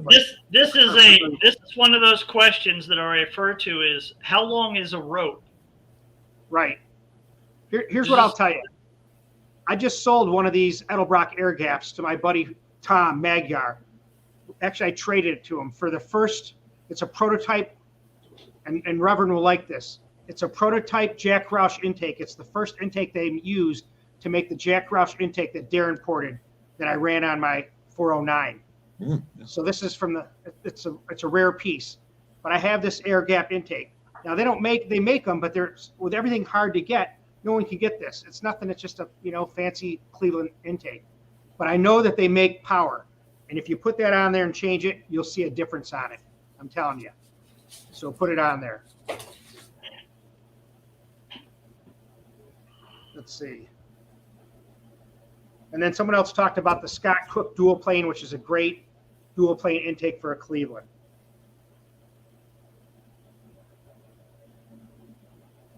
Now, like one of the things that I was, this channel started out as a Cleveland-based channel, because I'm a Cleveland freak. I've been racing the same car for 40 years, same engine, and that's my hobby. It's my first car, so I kind of live this stuff. But then I realized when I got into this pro stock stuff, I started to open doors that I can't believe that are starting to open now. It's getting out of hand. And I realized that development, like we talked about, from 70 to 81 is when all the engine stuff was developed. The roller, all the big stuff, from the high port heads to cutting off the ports to, masking, making the first sheet metal tunnel ram. You told me that. So it's crazy. And I'm getting stuff from Mopar people, from AMC, just a ton of stuff. And I'm going to go over it all. I guess that's what I'm doing with this channel. We're going to build cars and hot rods and keep going through Pro Stock and learn what we can, because they're taking this stuff away from us. Really. That's what I feel. Yeah. The carbon footprint's going to be going away somehow, but I don't know how much longer we have, but I'm going to have a hell of a lot of fun till then. You bet, man. True. Damn right. I don't know. I think electric cars are going to be fun to hot rod too. They probably are. We might burn a lot of holes in the pavement at the racetracks and stuff at the beginning and everything, but I'm telling you, a buddy of mine, Jeff Dysinger, races an electric motorcycle, and that thing's in the 7s, if I'm not mistaken. Jeff, give you a shout out. And it's crazy. You see it going on the track, it's like you don't hear anything. Sounds like the Jetsons. No. Yeah, it does. Here's one here. I don't have any familiarity on this.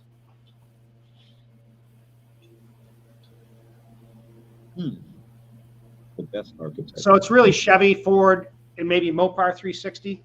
Mm-hmm. Yeah, that's what I'm guessing. Huh. Well, I've always said that Fords have always had the best ideas. They're just terrible at implementing them in a performance aspect. Yeah. So they always had the best kind of architecture and layout and everything, but GM was better at implementing their bad ideas than Ford was at their good ideas. There you go. Hey, I am John too. I'm enjoying this also. It's great to sit back and talk. Here's one here.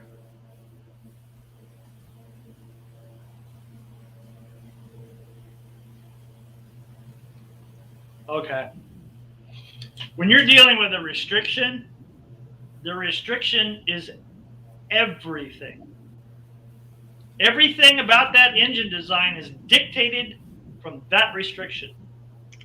The valve size, everything is built around that restriction.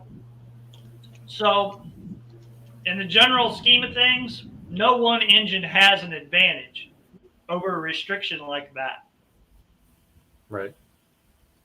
Just it all put comes a, in one. I was just going to add, as far as like engine architecture and stuff like that and everything, every engine has its pros and its cons. Every engine type or architecture, and so really what it comes down to is what the rules are, or because sometimes there's a little thing here that one engine type might be better at or something like that. You can kind of try to take advantage of in a specific application. So I'm not saying that I'm an air pump guy. I'm not a brand guy or anything like that, because that's what all these things are. They're all air pumps. We're trying to get as much air in there so we can add as much fuel as we can to make as much horsepower as we possibly can. So that's the name of the game. The real secret is just to put an electric vacuum pump underneath the dash, okay, and then you wire it, and then you're good, and have them read off that. I probably shouldn't have said that. Well, that's what they did look at what they did back in the day, man. Some of the stuff that they had. It's crazy. Here's this. Let's see.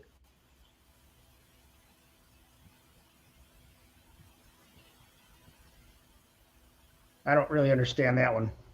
Well, again, this is one of those how long is a rope questions. There's not enough information here. I would have, if Preston and I were to analyze that combination, we would first have to know everything about it, including its intended purpose, the RPM range you operated in, the gearing, the weight of all the vehicle, everything. Because when you're dealing with a restriction, you have to sit there and analyze it in depth before you make any decisions. So I'm not going to make a decision off my head of what to do there. I think another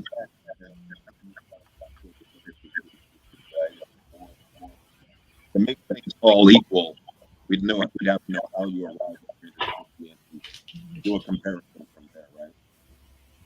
It's tough to hear you, Reverend. You're either too far from the microphone. Yeah, I didn't think catch any of it.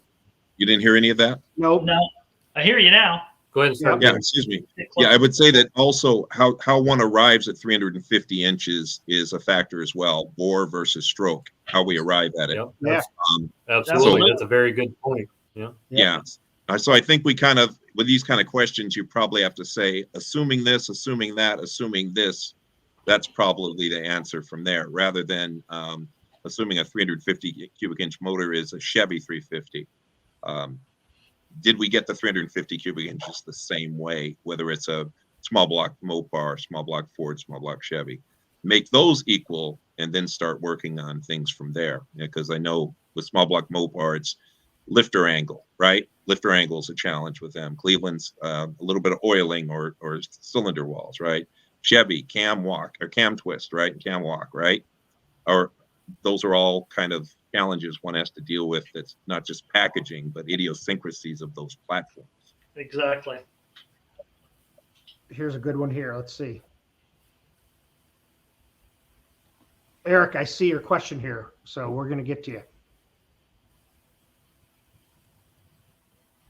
Weingartner. Yeah.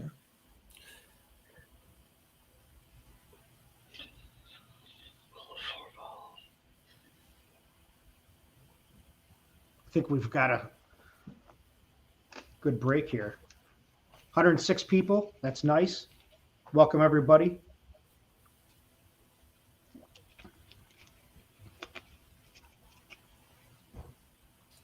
I would say that you'd probably end up with more valve area. But I would say that. Yeah. It's almost too easy to attain. Almost double. Yeah. Now, here's a question from a head porter, Eric Weingart. I don't know if you guys know him. Who? Yeah. Eric Yeah. Weingartner? Yes. We know who is. I know who Eric is for sure. I watch his So I show, imagine you know. Preston and Darin must know who he is. Oh Who yeah. he is.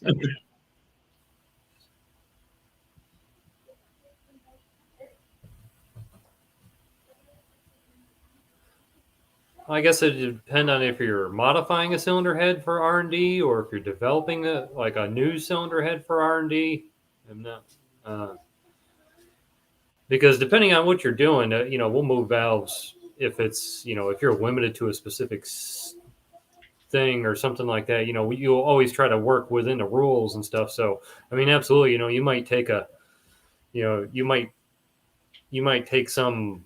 I'm just trying to think of some random cylinder head, but we'll say a TFS high port because we mentioned them earlier there, or whatever. But if if your rules dictate you have to run that cylinder head, we're going to do everything as long as the budget allows and everything. We're going to do everything that we can to get every advantage out of that. And so then we'd move valves around and stuff like that on those cylinder heads as well. How often do we do it? All the time. Yeah. To me, I'd think it'd be an impossible task. I don't think it's okay. We're going to move these angles by. So now you got to take the guides out. You got to weld up or do something or bigger guides to move things or offset guides. I mean, I don't really know how you do it. Yeah, there's a couple of different ways to do it and everything, and it all depends on the cylinder head that you got there and what you're doing. It's never easy, and it's never. I would say it's never the same. Yeah. Yep. Are you talking like 3 degrees, 5 degrees of movement, or how much movement? It's all about what you can get away with in the architecture and the cylinder head casting that you're dealing with. Right. Sometimes you can offset them 20, and then you move the casting 20, and then offset this way and that way, and rebore the guides or the bowl holes and So you offset can them move the out. whole head over the cylinder better. Yeah. And I would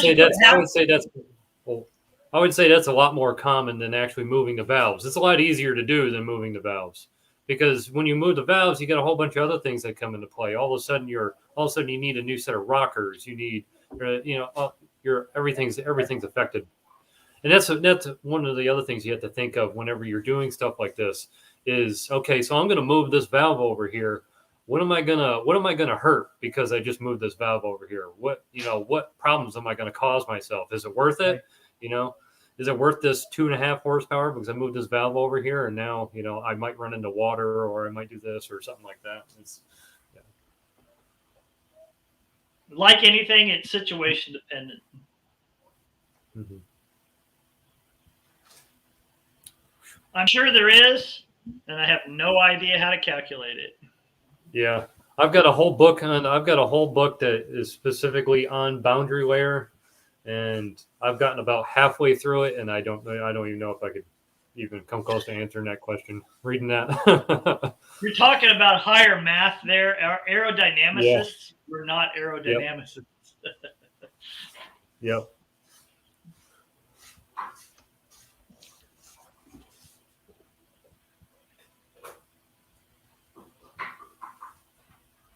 You won't get there by changing the valves. That's for sure. You definitely need to make it bigger, right? You've thrown out a lot of variables here Mm-hmm. all at once. And you need to take all those variables and analyze the whole situation. I think you're trying to place too much emphasis on each individual variable here because they all work together in this little encompassed area, right. And you'll have to balance everything together. So no one variable is more important than the other. You have to take everything together, analyze what the engine is, what its intended use is, and then go from there. So that's the best way I can explain that. And this is part 2 of the question. So he's putting an adapter that goes on an FE engine so that you can put a Cleveland intake on it. Okay. The Cleveland tunnel ram, whatever Cleveland intake is out there. They make a whole thing that goes in the valley and the ports to adapt that Cleveland intake manifold. Yeah. Which is fine, but you still haven't changed the architecture of the cylinder head, the valve arrangement, or anything else. Yeah. So all you're doing is accenting. I've never looked at one of those, but what does that do as far as the bore spacing difference between the engines? I mean, is that putting a weird jog in the? It doesn't change anything with the bore spacing. All it is a valley pan that's made to fit a Cleveland intake. Well, I guess because the Clevelands are narrower together. I guess because not the Clevelands, but I guess because the FEs, all the ports are narrower together versus the Fords being the small block being a symmetrical port. I guess they'd probably line up. I don't know. I'll send you a picture of it and you can see what it is. But I mean, he's asking for 350 to 370 CFM.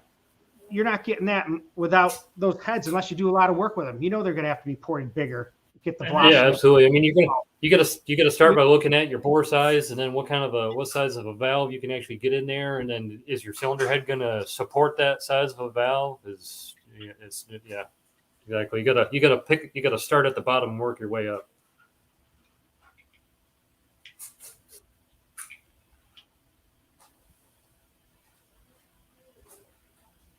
D shape versus round, oval. Okay, I can speak to this, and because Maskin filled me in on some of the research that he was doing on exhaust port shape. So he tried a D shape, reverse D shape, a D on its side, a square, a round, an oval, and they made the same power.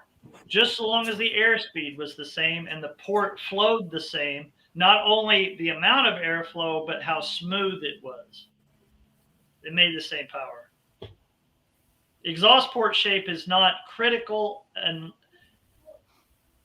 unless you're trying to make the port efficient and flow smooth and move a lot of air, basically.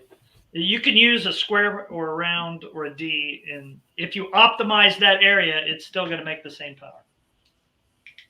Good example is the Cleveland high port head from the Pro Stock days.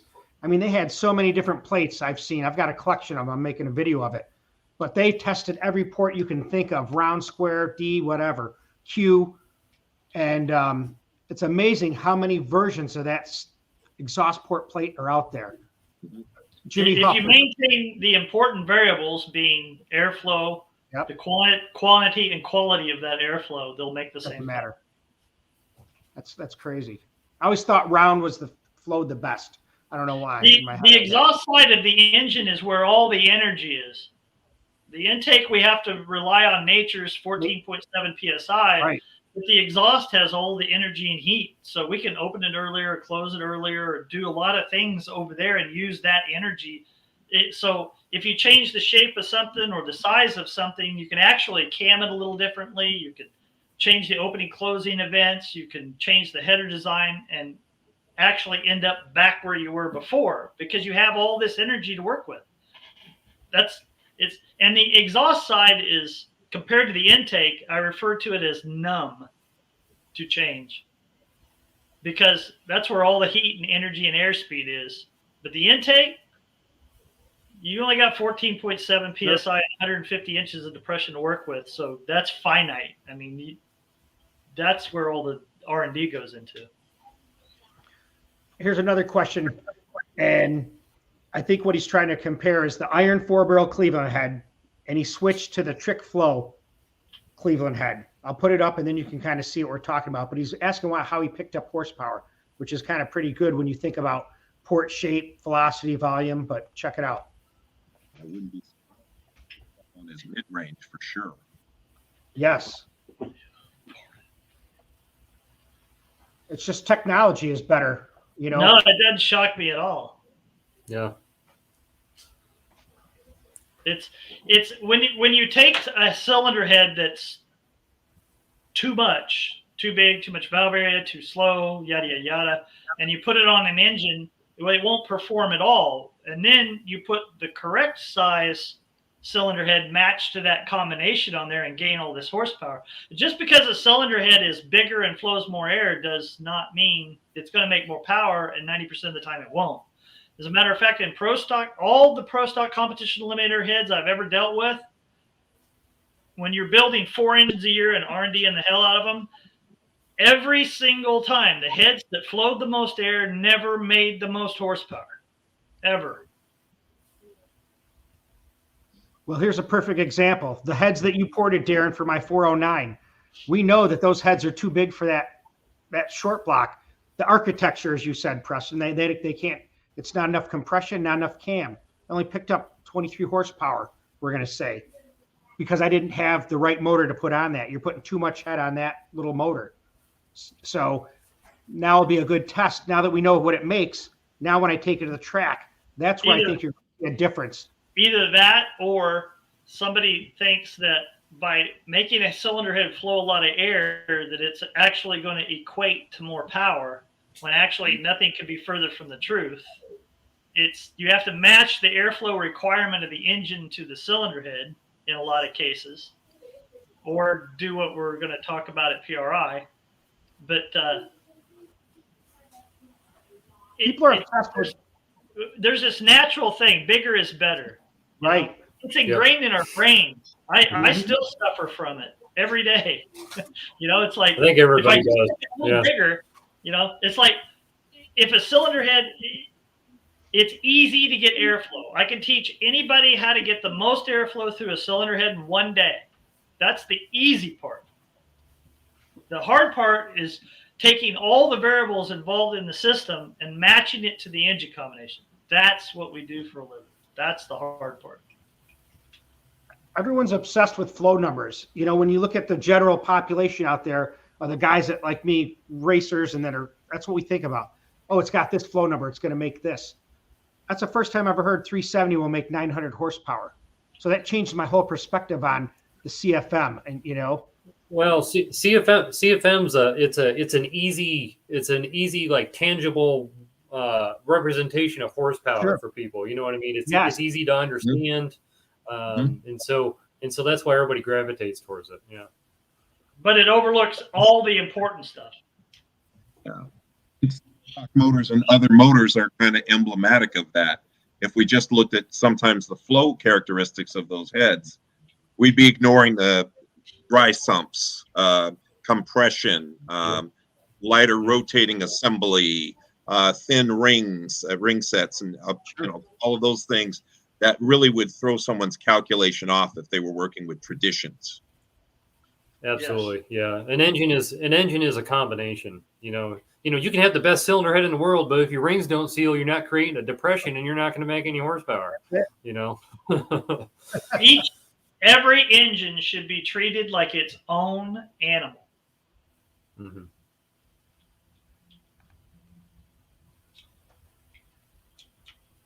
No. Yeah, I would say there is a little bit if you're dealing with a nitrous engine or something along that line. Don't use vertical gas ports if you have a nitrous engine. Use the lateral gas ports, and that's more of a you're still trying to get you're still getting that ring seal, but you're not going to torch it through the holes.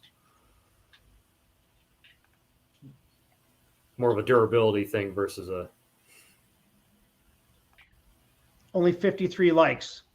There's 108 people on here. We should have at least 108 likes. And I think we had touched on this before. Darin had talked about it. Maybe after COVID is gone, they may have some seminars that you can attend. Yeah, we're thinking about it. We're talking about it. So maybe in a year or so we'll do that. Eric said thank you. You're welcome, Eric. Yep. Because a general question for Preston and Darin.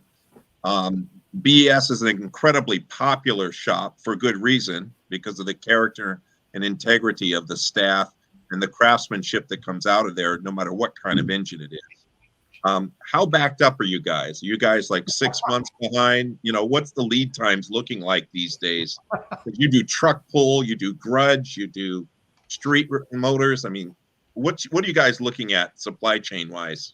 Well, yeah, supply chain stuff. That's one of the things, but then also just the sheer volume of work that we have is another thing. So it's all getting extremely drawn out. But kind of just a rough estimate on everything. Complete engine builds, 9 months. Cylinder head top end package, depending on if there's rockers and stuff involved and everything. At the very minimum, 3. Closer to 5. Thank you. I think those are more promising numbers than I've seen on many shops, but I know you guys are pretty well scienced out and pretty well coordinated. Yeah, the key is you have to make an effort to try to maintain lower time frames and stuff like that. So basically now it's all about you have to order parts as soon as possible for the job so that they all come together at the end and you can get them done in a decent period of time. You can't machine the cylinder heads and then order the valves and then order the rockers and stuff like that. Everything has to be ordered as soon as possible. Otherwise it'll take a year to get the cylinder heads done. Thank you. Another question for you two gentlemen. Perhaps the listening audience and viewing audience would like to know kind of the pros and cons of steel rockers versus aluminum rockers, harmonics, things of that nature. When we're talking shaft rockers like T&D and Jessel, when do you go steel? What cases would you go aluminum? What makes sense? That might be valuable for some of the listeners. I would say so we use steel rockers a lot. They are just more durable. And so from a power adder standpoint, whether it be supercharged engines where they like to break exhaust rockers to anything really, it is a more stable, durable rocker arm. And so if the cost isn't a factor and you're not, so weight can become a factor with some of the rocker arm designs and stuff. But we've never really run into, most of them are all really good. So we've never really run into an issue where the weight of the rocker arm was kind of hindering us and stuff. So is there a downside to it? I would say the only real downside that you could probably come to it would be just sheer weight of the rocker arm. That moment of inertia of that rocker arm. But I'm sure Darin's used a lot of a lot of steel rockers on pro stocks and on pro stock engines and stuff like that, and can attest to how they're better or how they're worse or something like that on a real high RPM engine better than I can. It just like Preston said, they're compared to aluminum, they're bulletproof. They have less deflection. The rigidity in the system changes the valve events on a high RPM engine. An engine that operates at high engine speed, I mean, the deflection from an aluminum rocker alone can be worth 10, 15 thousandths in a certain parts of the lift curve. I mean, plus when you're dealing with nitrous on the exhaust side, when you have 5 times the pressure, I mean, a pro mod, from my calculations, takes about 5,600 pounds to pop the exhaust valve off the seat. Because it's basically, pressure versus surface area of the valve. So if it takes 5,000 pounds of force and you have an aluminum rocker, that aluminum rocker is going to deflect like crazy compared to a steel one. And this is why in pro modifieds, I mean, we were using 3/4 inch diameter push rods. I mean, just to minimize deflection. So yeah, steel rockers are absolutely, if you can afford it and you have the means to do it, then do it. But on something with 750, 850 lift, no, you don't need it.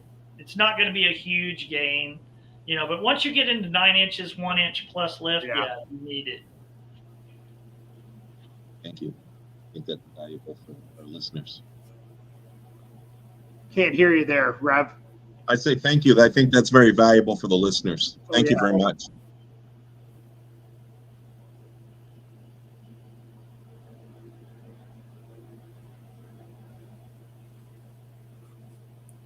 I don't know anything about that new class. Okay.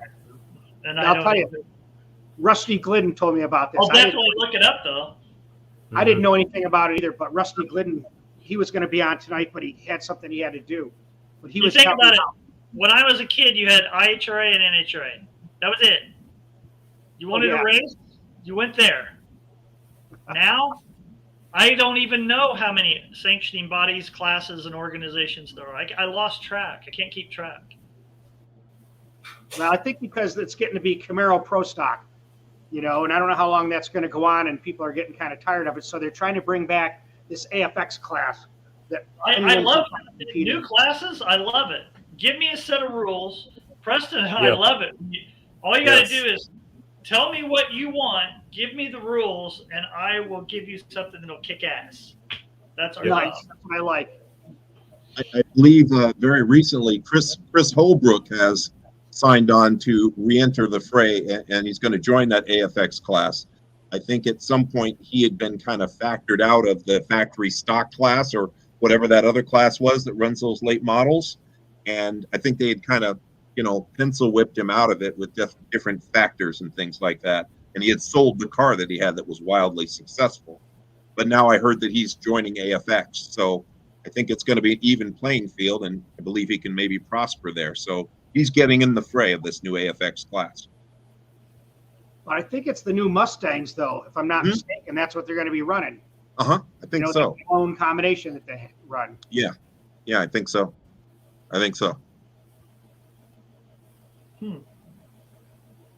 Thanks, Dr. Ron.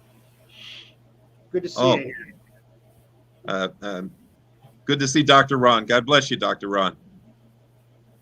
Now, here's an interesting question.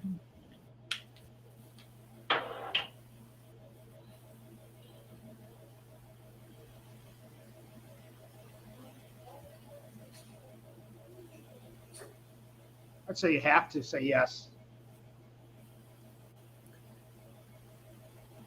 Yeah, absolutely. I mean, it does throw different variables and stuff in there as far as your cylinder, your intake manifold design changes based off of EFI versus a carburetor. I don't know. I can't say that we've, at least not with. So I think direct injection is going to maybe not necessarily. I would like to try direct injection injectors in the intake manifold versus in the cylinder. I'd like to explore that a little bit, But as far as compression ratios and stuff, that's nothing that we've ever seen be able to manipulate based off of EFI versus a carburetor design. But yeah, everything is going to change a little bit. For sure, one thing that EFI has actually improved, in my opinion, quite a bit is ability to tune power adder cars, nitrous cars specifically. Big time. It's it's a lot easier to make small, precise changes with an EFI setup than it is strictly carburetor and regulators and jet sizes and because you have so many more variables. And you're not relying on signal. With carbureted nitrous engines, once they get to the point of what we call being over-volumed, in other words, you're trying to shove more nitrous in the damn thing than the VE can actually take, and it backs up, basically, the carburetors go nuts. And at that point, you will get individual intermittent lean outs and intermittent cylinders. It'll just take a lean hit and boom, she's gone. It'll blow up. With EFI, that's no longer the case. There's no way they could be running the ETs they are now with carburetors. Here's your buddy.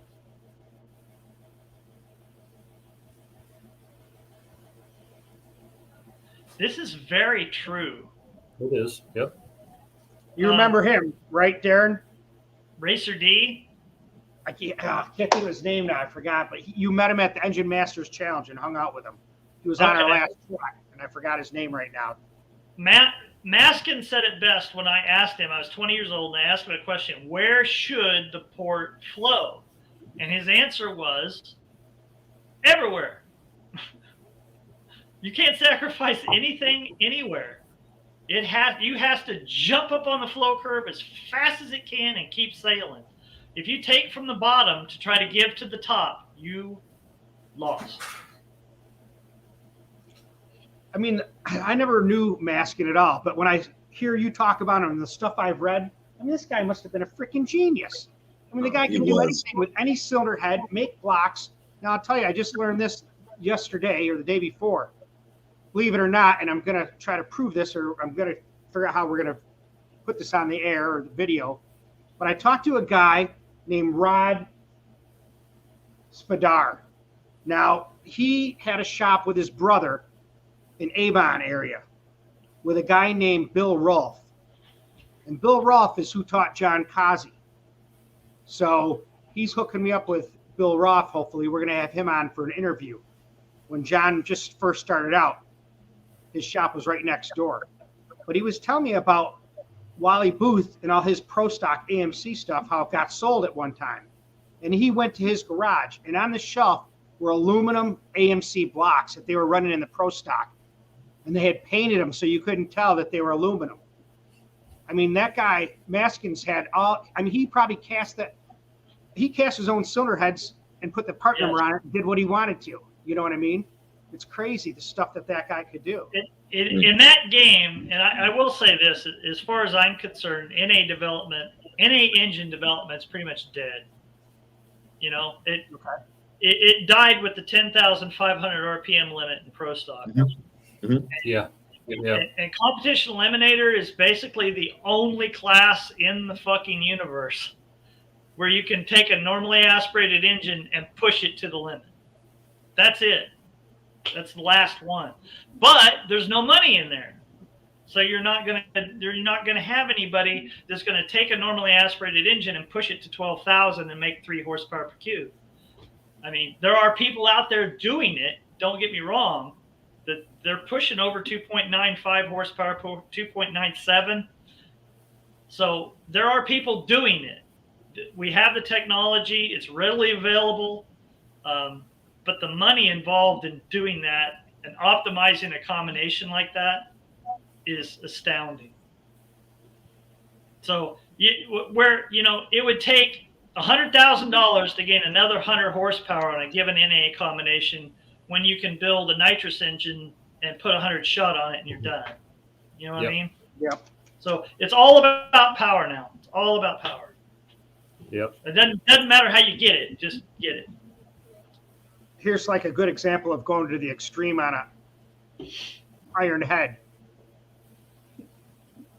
311 cubic inch Boss 302 makes 830 horsepower.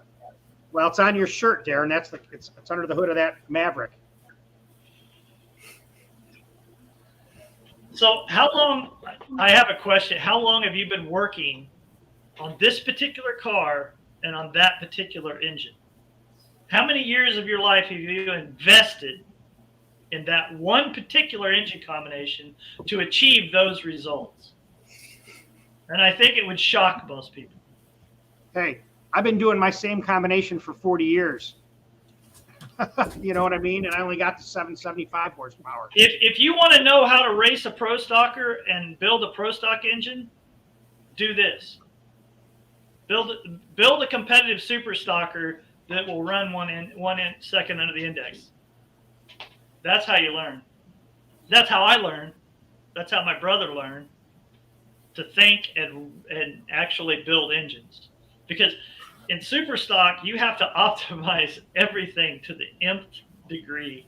I mean, I have so much respect for super stock racers and comp racers because those guys concentrate on the infinitesimally small things that are only worth 1/10 of a horsepower. But if you do 100 of those, you got a horsepower. You got 10 horsepower. Yeah. You know, and that's why it takes decades for these guys to be running as fast as they can. Titanium lug nuts. You know what I mean? Front fender bolts. It's crazy. We actually, I know of a Pro Mod motor which actually had what they call the Lightning package, and it was $10,000, and it was 4 pounds. 4 pounds. It was replacing all the bolts with titanium, hollow drilled titanium bolts. Yeah. So you get to a point where it just gets completely nuts on money to gain that little bit of advantage.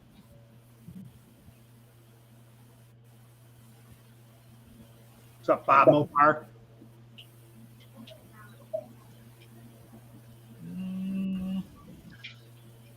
Depends on the situation.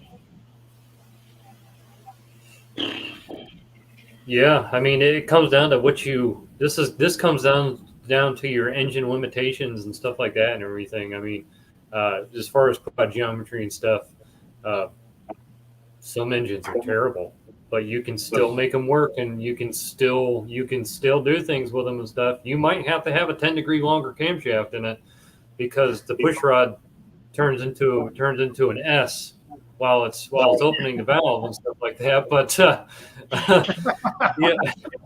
yeah, it's a big thing. But I'll say this about tapered push rods. They're pretty good about optimizing a situation where you have a push rod wall, okay, and that push rod is real close. And sometimes you can use a little offset lifter and taper that push rod and move that push rod wall over about 50 thousandths and gain 5, 6, 8 horsepower on the average. But that's a very rare case, a very specific case to use that type of push rod. Otherwise, I would use, if I had my druthers, if I had an open textbook, open book, I would use a straight push rod with 160, 180 wall. And that's it. And use the diameter as the stiffness. Yeah. Because the stiffness goes up by a factor of 6 per the diameter. So you double the diameter, you've really stiffened it up. Like Cranston for the $10. We appreciate it. Thank you. People donate money sometimes with the live chat. So I always give the guys that help me out, give it to them. The rest goes in the DragBoss Garage Fund for building the engines and cars. So appreciate, again, you guys taking the time to come here. Talking about supply chain, DragBoss, how many engines do you have to build now? You have how many engines do you have left to build? Well, I had a goal of 5, but I just got this new block last week, and this motorsport block. So now I don't know what to do with it. So I'm probably gonna have to put it together somehow. You know? You'll find a way. Well, look what came to your shop. I mean, I brought a truckload of parts, man. Once that DragBoss is done, the next thing goes is the pro stock heads that you guys are going to start working on. Okay.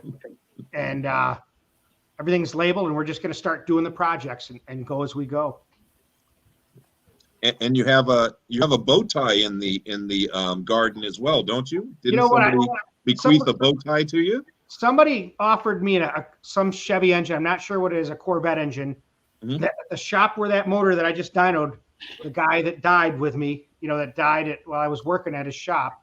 Don Rhodes? Yep, Don Rhodey. Yeah. So his engine was there, Mhm. and he never got it finished either. And he wanted to go a different route, so he wanted to give me the engine to finish, which I don't know anything about a Chevy, but I could figure it out. And I'd build that thing too, put it together, So Chris, I think his name was Chris Puffkin. So if you're out there, get back and hold of me. Here's a question here. But Preston, you may know this. I mean, I don't know how to explain any of this.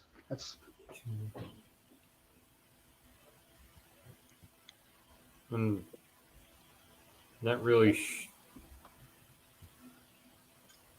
explain how my vertical gas boards even work. Well, I'm not really sure why he's kind of questioning. I think he's overthinking what's actually happening there, versus because I mean it's pretty simple. You have X amount of pressure on top of the piston, and then you have a hole, and it's just directing that pressure down in through that hole behind the ring, forcing it out against the cylinder wall. What do you think, Darin? Is it 100% efficient? No, but does it work? It does.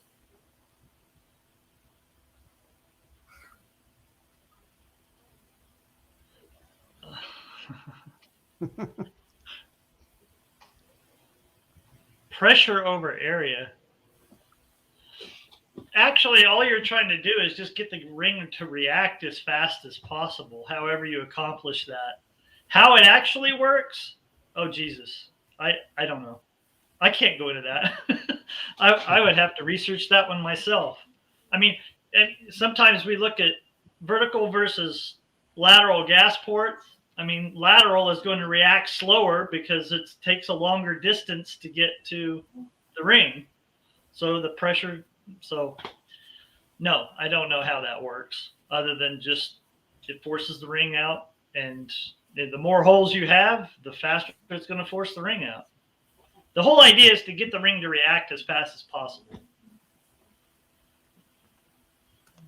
Thanks, Mikey Hunts, for the $20 super sticker. We appreciate it. Thank you. See some likes on there. There's one for you.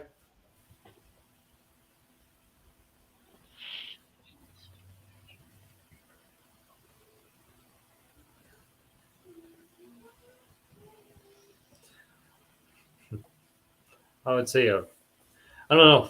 Some people push stud mount rockers way further than I would ever even try. Right. But I would say a good rule of thumb is probably 7,500 RPM, 7,000, somewhere in there, and 750 lift. Somewhere in that neighborhood. You should probably, if you're there, you should probably start thinking about shaft mount rockers. That's kind of funny because 7,500 RPM seems to be the break point. Yeah. So if you said 7,500 RPM, at that point, I say you need titanium valves. I don't care what you're doing. 7,500 up, you need titanium valves. 750 lift. Okay. That's 7,500 RPM. That seems to be about right. That's about it. Now, I've seen shaft-mounted rockers just like Preston has shoved up the 960, 980 lift, which is ridiculous. But, yeah, you can do it, but... Yeah, exactly. And that, that comes back to like what I said about push rods and stuff. Like you can do it. You'd probably lose your mind if you watched it with a slow motion camera underneath that valve cover. What things were actually going on in there. I mean, just take. So we built it was a nitrous engine, and so this had an inch 250 lift in it. It was a 5-inch bore space nitrous engine. Had an inch 250 lift.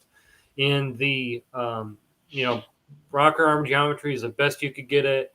all this stuff is, perfect and everything. We're running 5/16 valve stems in it, and it has a,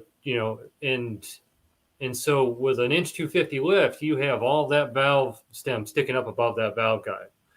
And so we actually ran into a situation where we didn't have coated valves on it. There were just moly coated stems, and it was flexing the valve tip so hard that it started to flake the moly off the valve stem. And so, that's a perfect example of pushing things to the limit and stuff like that. And so what we ended up having to do was we went to a coated stem and everything. So then there's not that. That was it like 1,500 or 2,000 thick relief, basically, that's in the valve that's coated with something that makes the same diameter as the rest of the valve. And so we took that away, DLC coated the valves.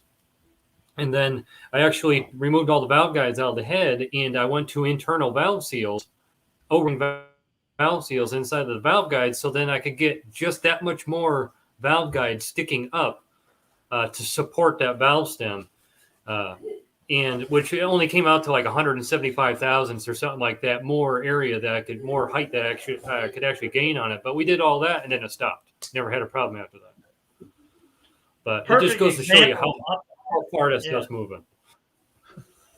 Yeah. I mean, you got to remember that the valve guide in those bowls is 2.5 inches down, and you're lifting the valve another inch. You got that much valve sticking out there in the wind. Yeah, sure. That's literally what it's doing. Yeah, you can turn them over real slow, and you can watch the tip of that valve just like push away, and then come back.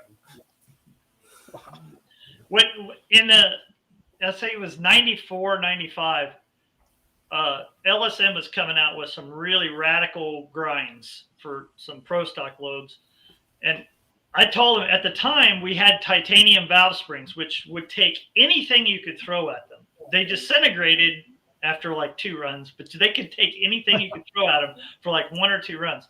So I said, I want a push rod bending, rocker arm snapping camshaft. I mean, the nastiest thing you've ever come up with. Give it to me. I want this. So he shipped me the cam, put it on there, and made 28 more horsepower. Of course, it knocked the springs down. It was horrible on the valve train. It would go off and shut off. Now I lost my train of thought. But the point is I lost my train of thought. Went off on a tangent. Probably you could push things a lot further than what you should. Yeah, that's a snap. And the valve, okay, the rocker pushed the valve. The rocker velocity was so fast that it literally hooked the valve on the cylinder. It blew the valve spring off and hooked the valve over the valve guide. Wow! It literally couldn't get out of the way fast enough. That's the fastest I've ever seen. Now, here's a big popular engine that's coming around. I don't know much about it. It's the new craze, supposedly. Have you guys got any experience with this? Just seen the cylinder heads. I haven't actually seen a block in person or anything like that. Just the cylinder heads and stuff, and it's a good cylinder head design. I'm kind of excited for it because I think it's something crazy. They're supposed to have crazy big cam tunnels from the factory, and the factory valves have, for some reason they have 200 installed height or something like that from the factory, but yet the valve spring it only has 650 lift or something like that. Not even, but yeah. So I think it's kind of set up to be able for the aftermarket to just like take it and run with it. I've seen the engine. I've done some prototypes heads for those. They have a lot of potential. I mean, 4 or 500 bore space, 60 millimeter core, 200-300 install height on the valves on the head. But that's the head architecture as it is. But you could put a head on that thing that would make a lot of power. I mean, the block is good. The main webs are strong. You can make 1,000 horsepower with that easy. that'll be the new. That's kind of a mid block, being 400 or 500 bore space. Not a small block, not a big block either. This question's been plaguing mankind for thousands of years. Well, if you look at every pro stock head that has ever been designed, you will see that they are designed to where the intake points towards the bore wall, because that port makes the most average horsepower of any port design that has ever been tried. And by average, I mean it comes on the cam sooner and leaves later, and has a broader power curve with more over rev. In other words, once it's over peak power, the intake's signing off, it keeps going. It wants to hold its power. The one that's aimed at bore center, like a Buick or some of the pro mod heads that are out there, which Nitrous is a different world. I'm talking about NA. Those have, for some reason, the mixture motion, they're more detonation sensitive. Never figured out why, but they are most definitely more sensitive to detonation. So, and it has to do with where the mixture is going. And I've never had one on a wet flow bench because it was kind of a worthless cause. It's not like we're going to use one. So I've never had one of those on a wet flow bench to try to analyze what the hell's going on. Here's a pretty easy one.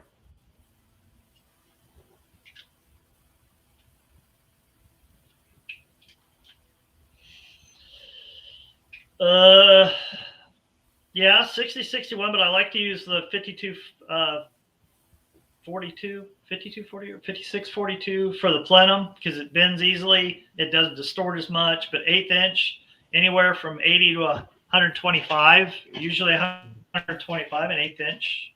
Yeah, you need a little bit of thickness there for sure. Yeah, if you make them too thin, they'll resonate and they'll blow the fuel right out of the frickin' plenum. What happens is if you have a carburetor on top and you have an atomized mixture, if it resonates, the fuel will fall out of suspension immediately. It will separate from the air just instantaneously.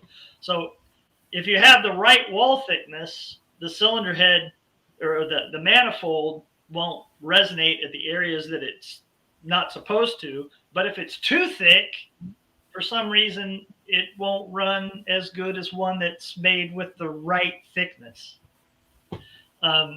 Like on pro stock engines, if you made an unlimited NA engine, if you made it too thin, it wouldn't run. And if you made it too thick, it wouldn't run. But for some reason, making it out of 1/8 and billet runners no more than about 200, it always tuned up better. I can't say why, but they did. And carbon fiber intakes never, ever ran. They killed all the harmonics. Something in the system went nuts. They never ran. Which is why you asked Dr. Ron about how much time he had on that car in your shirt and the engine. Here's his answer. 25 years on the car, 6 years in the engine. I think he told me the heads were like 50 grand or something. You could Yeah. over the course of 6 years, yeah, absolutely. Probably the engine too, though. I don't know if it's just the heads, but here's something that's kind of interesting.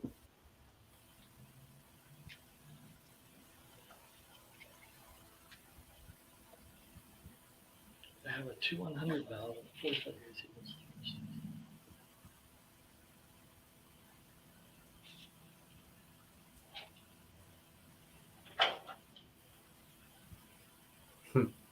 Yeah, Darin's already on it. I was just going to say. We can talk about old times. Rough idea. Yeah. So probably what Darin's going to do is figure out the CFM per square inch of valve for that 2100 valve. And that's going to give you kind of like a rough idea how efficient that cylinder head is. And then given if there's enough, as long as that valve isn't so close to the bore wall that going to that 50 thousandths larger valve isn't going to hinder anything, you could more or less expect a pretty close increase. You could be the same CFM per square inch of valve, more or less. Yeah. Maybe less. Exactly what Preston just said. It depends on what the valve location is, whether you can optimize this situation any further. Because if it's too close to the bore wall now, putting the 250 is just going to hurt you. Shroud it. Yep. And you're flowing about 105, so you have more potential. Well, I don't know the architecture of the head, how high the ports are, port location, valve angle, all that stuff. So that's also going to come into play. But you're asking, would I see an increase with a 2150? Yeah, you would. But do you need it? And is it the efficient way to go? Yeah. Because you're in a situation here where this engine is probably not using all the airflow. And even if it is, if you put too big a valve in there and you gain more flow, but you kill the efficiency, you're not going to realize the potential of the valve, and it's not going to make any more horsepower. It's just going to be lazier.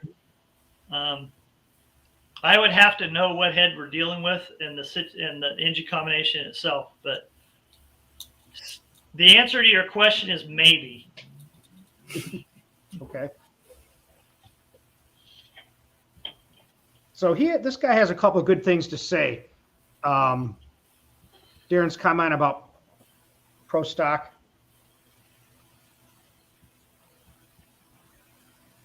I don't know much about Aussie pro stock, but I know that it's going strong. Oh, I know. Me too. I've always wondered why they didn't come on junior pro stock. I mean, it would reduce the cost considerably. Oh, and 400 cubic inch motors are, I mean, come on. Yep. The cost of the engines would be half. I guarantee you it would. Because the specialized parts, they could use billet blocks. They could lower that cost way down. I don't know why they never did that. Junior Pro Stock is an awesome class. It is. And what car ever came with a 500 cubic inch motor? So, Cadillacs. Cadillac. Yeah. There you go. True. Pro Stock Cadillac.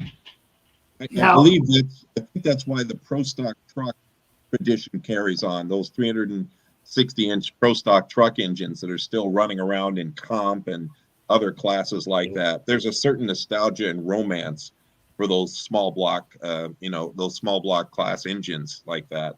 And that's why the Aussies are going so strong. That's a great class they have down there with some phenomenal performance and development. Oh, yeah. I imagine you guys probably do something like that, right? Yeah. Yeah. Yeah. They're crazy down there in Australia. We have a lot of customers that are. We have a few customers down there where there's a class down there or something like that. It's kind of like a drag week class or whatever. And down there, they're trying to break 1,000 horsepower with small blocks on pump gas. Yeah. Wow. Yeah. Yeah. Awesome. But here's the future. Read this.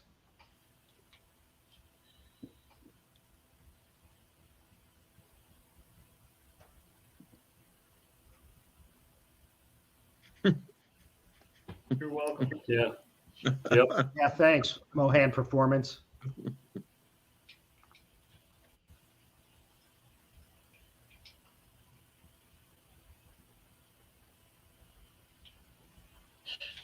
Yeah, very, very little. Not enough to even talk about. Yeah. No, it's this.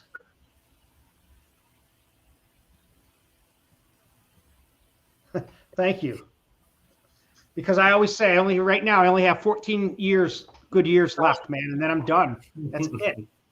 I'll be 70 and I got to get this stuff down. But thanks for telling me 1,000 days per build. Appreciate it. This is keeping you on your toes. It is. My little kids do that, I'll tell you. My little girls, and I got to give a shout out to them. Hopefully they're not in bed already and they're watching this. But Izzy and Elena, thank you for letting me have time out here with these guys and do this YouTube channel. And my wife, Andrea, thank you. And I appreciate you guys as spouses also for giving me time, spend time with me. Thank you.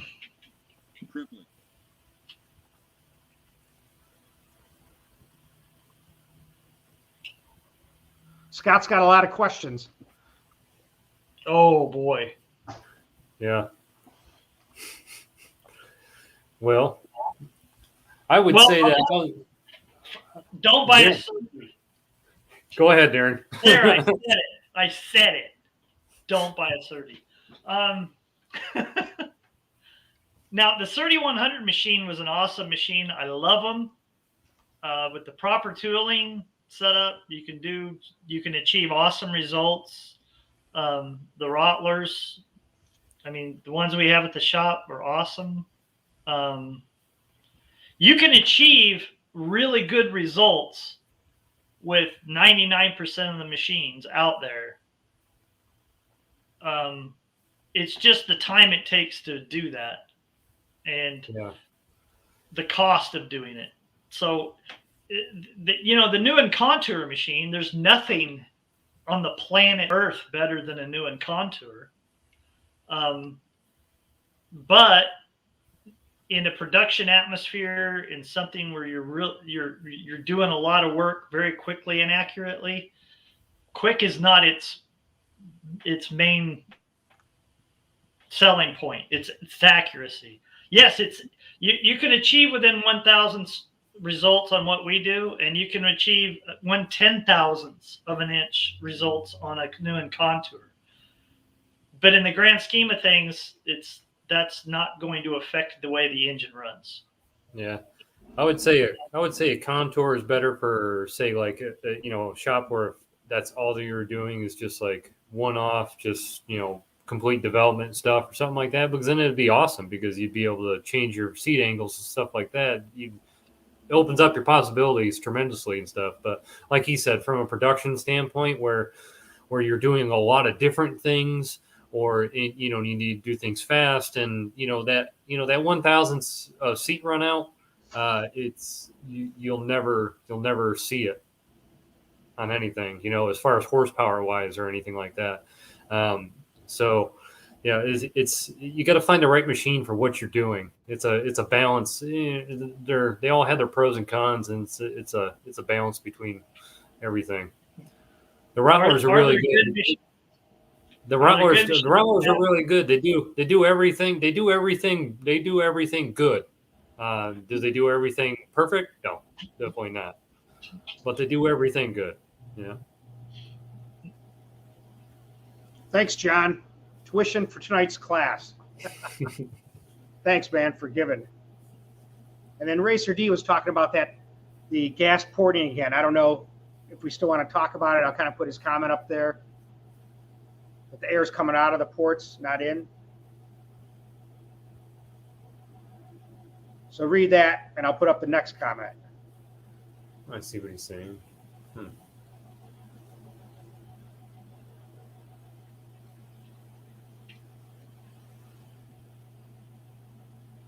Oh, I get what you're saying. Yep.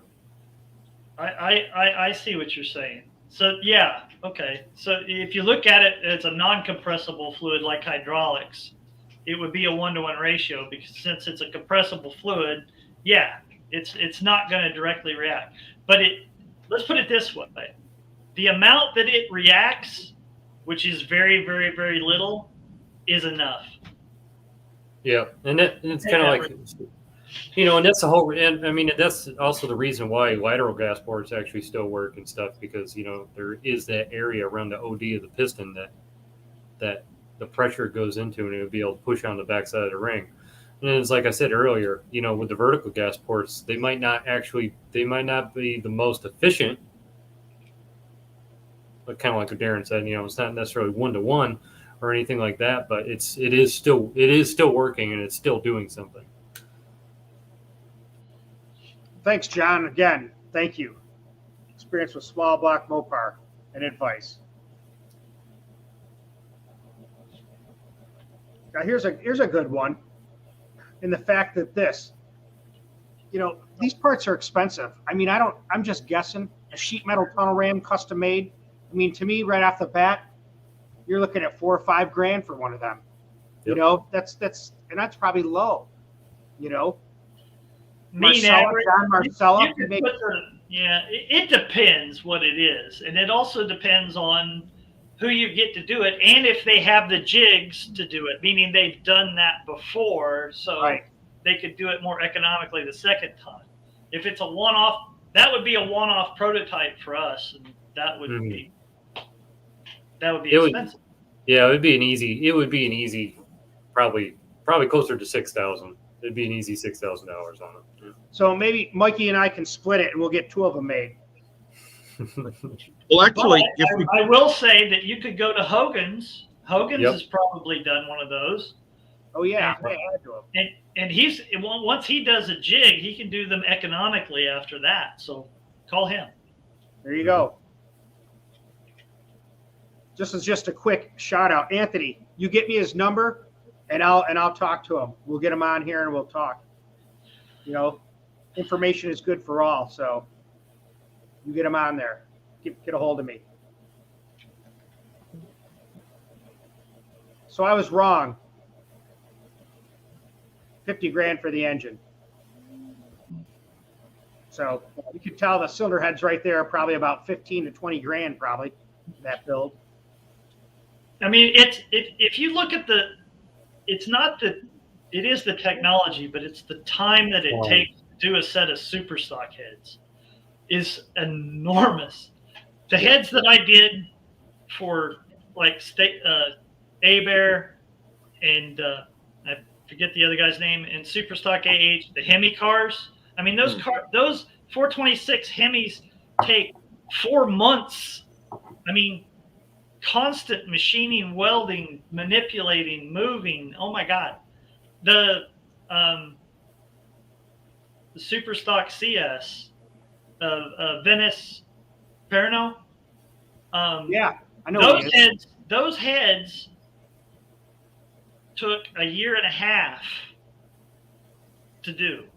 And I did them a lot of that stuff in just some of my spare time, actually, because the welding, the manipulation of the cylinder head itself. I mean, you can't move valves, you can't do anything, but raising ports and all that takes a lot of work, and you're pushing that casting right to its limit, and you're sonic checking every wall to make sure that the thickness is just enough to where the thing isn't going to be an eggshell and break apart. And I mean, it takes 5 times the amount of time to do a super stock set of heads that it does a competition eliminator head, or even a pro stock set of heads for that matter. Mhm.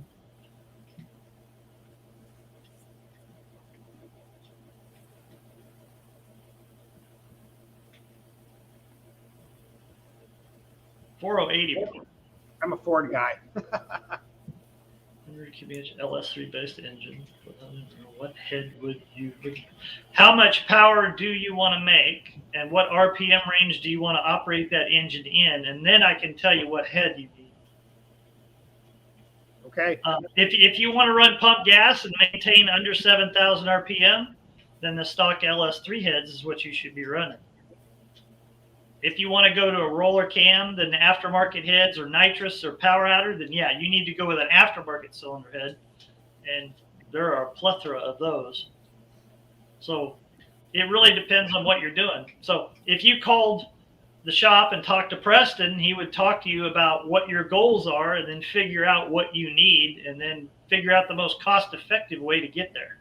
That's right. Me and Darin actually just talked about that earlier today, how LS heads are they're like the factory heads are really good, and and most of the time the cylinder heads aren't pushed to their limit. You know what I mean? Most of the time, everything else gets changed far before the cylinder head is a limitation. Do you remember that question? Go ahead. I spent weeks on a dyno, and we had a 427, an LS7. I put it on the dyno. I took the head, baselined everything, broke the engine in, take the heads off, and just did a 3-angle valve job on it. And then put it back on the dyno, baselined it, quantified how much power that was worth, took it off, blended that valve job to 91.5%, quantified those 2 baselines, then took it off again and CNC'd it and put it back on. Come to find out, doing the valve job and blending it to the proper size and not CNCing it and not doing the combustion chamber at all is 85% of the power increase that you get out of a set of CNC'd cylinder heads. for the LS3 and the LS7. That holds across both of them. So most of it is right there at the throat and the valve and everywhere, right there. That's the main restriction in the system. So making those heads bigger is not going to be an advantage. In other words, a lot of people will go in there and try to shove those things out to as big as they can make them, and that's just killing the motor. Well, all it does is as you increase the cylinder head efficiency in the cams and those LS7s, you can move the power up to a point, and then as the bigger cams and the valves and the heads, all you're going to do is take the power band and move the torque up, and the peak power stays the same. It just narrows the power band up. So yeah, so making those heads too big is really, really easy. Hey, we got a question for you, Reverend. Here we go. Okay. Okay. Your experience on how much horsepower? Well, I'm at 627 now with no block fill. Would you be scared for a well-tuned? I would be concerned. I don't know the application. I don't know if you're racing it on the track or the street, but I think track safety is a very important factor here. You don't want to be, for two reasons at least, you don't want to be, quote, that guy at the track, okay? And that's my concern. Number one, you don't probably suffer the embarrassment of running over your crank at the track. But number two, number two, you probably don't want to oil down the track and spoil everybody else's race. I think you're already borrowing, you're on borrowed time with that current configuration. Yeah. Don't get me wrong. There's always Windsor and Cleveland guys out there. You know, I'm a blue oval fanatic, but there's always a Windsor and Cleveland guy who will tell you that they're doing so-and-so horsepower and so-and-so ETEs with a stock block and all of these things. And in fact, they may be, but then you find out when they tear the motor apart, the only thing that was holding it together was the girdle when they took the engine apart, and the girdle fell in the oil pan. I consider, as a general rule, for a production Cleveland or 351 Windsor block, 500 horsepower is a nice, and that's a general rule, 500 horsepower is a nice, safe limit for a production Cleveland block, especially unfilled. Now, even horsepower, I think you have to be, how are you arriving at that horsepower? Is it a 4-inch scat crank in it swinging around? Is it a stock 351 Cleveland cast iron crank swinging around? Those cranks have different harmonics to them and have different stress on the lower end of the engine, even though you could get at 500 horsepower in different ways with different strokes. But I think you're well past the point where you should have filled that block, and you should be looking at an XE block or an aftermarket block. I wouldn't put 100 shot to that block. I wouldn't. Especially not without an engine diaper and a solo run. No, after you get 600 horsepower to Cleveland, those cylinder walls are flexing so bad. Yeah. They just don't have the strength. You got to fill those blocks. Yeah. And now you add that 100 or 200, 5 times the cylinder pressure is. Well, I just learned that from you, Preston. 5 times or 6 times the cylinder pressure on that block. It's gonna be done. Ring seal's gonna be gone. I mean, it's not gonna hold up, man. Yeah. And cap walk is a real thing, right, Tim? Cap walk is a real thing. So unless you're tearing that motor down with some regularity and really looking at that, you don't really know the degree of cap walk. And unless you have the caps kind of beveled and studded and things like that kind of work against the cap walk, then you're just, when things fail, they'll fail spectacularly. Yeah. That's my opinion and my observations and experience with those. Rapid, unscheduled kinetic disassembly. Boom. Yep. That said, I'm very impressed with his current achievements thus far. I can tell you, I raced a Cleveland that went 1336 in my Cougar. It was a 357. I added 100. This is when Nitrous first came out in like 81 or so. Mike Thermos, I got it from him. I called him on the phone. I was like the first kid to get it in my neighborhood. And I put it on my car, and that thing went 1186. It was a nightmare. And I'm telling you, it lasted for a while. but then I must have lost ring seal, just kept slowing down, and then I was done with that. Going back to that Econo dragster with the small block Ford that Kip fielded in comp, that was a Boss 302 block filled with the 4-bolt caps. And you talk about pushing a block path. Those blocks would last about 30 runs, and they were rare then. Yeah. And we actually cut an engine in half on the dyno, literally cut it in half. And where is the distributor on a Ford? Front.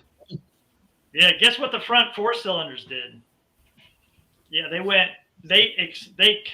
exploded so bad. I can still remember running around and opening the dyno room door, and there was a rod spinning on the floor. Wow, crazy. Now this Racer D. Now I wish I could remember his name, but he said he built his own wet flow bench over 30 years ago. Yeah.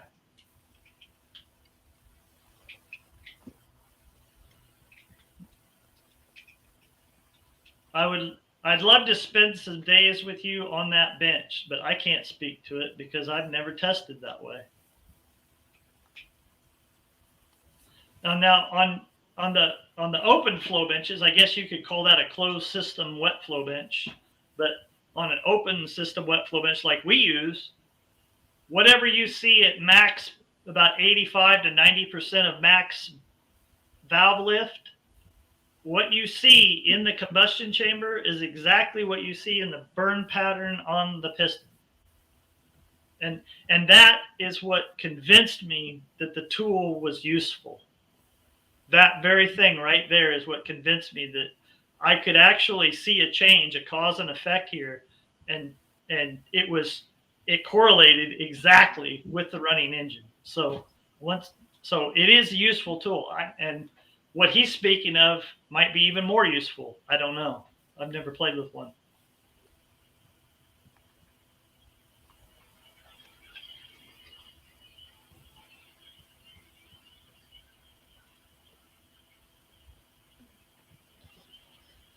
I give up. The super stock port flowed 270 at 20-inch tester with a min cross of 1.6. Is that possible?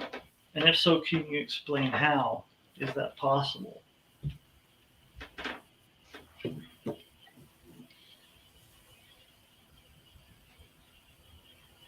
Now, it's definitely going to depend on where that minimum cross-sectional area is.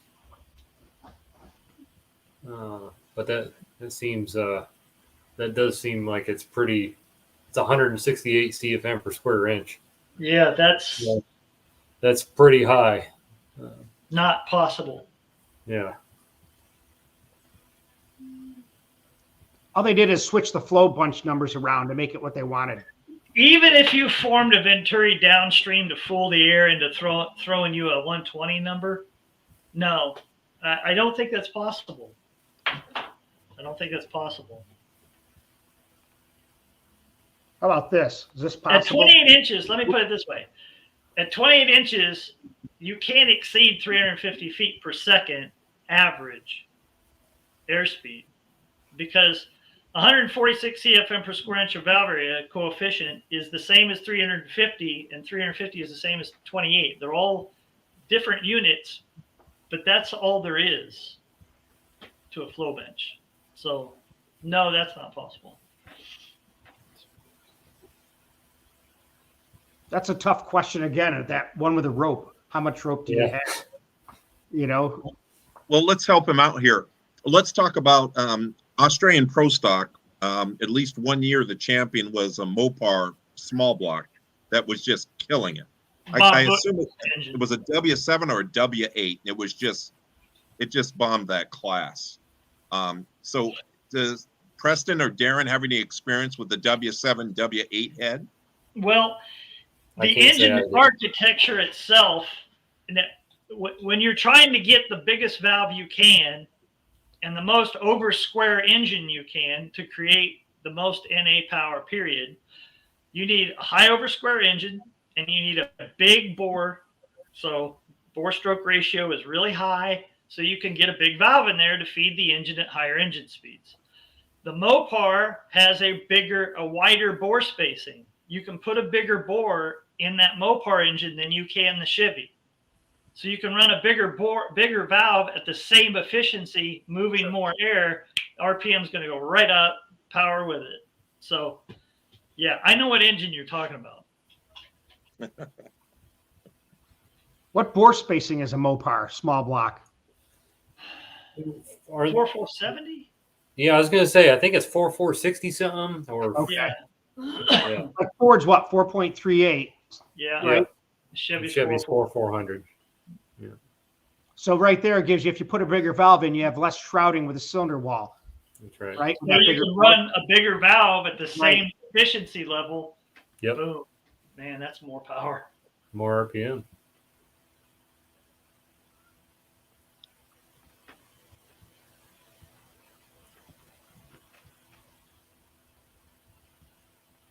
Use hard rod. 53, 56. Yeah. And, well, it depends on where you need to use the hard rod in areas that need hard rod and use soft rod in areas that need soft rod. Yeah. So if it's not a stressed part of the cylinder head, then you don't really need to use a hard rod.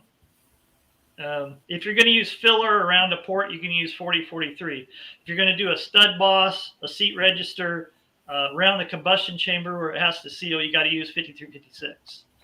And in certain areas, like on the combustion chamber itself, the best thing to do is to lay a bead. And what I'll do is I'll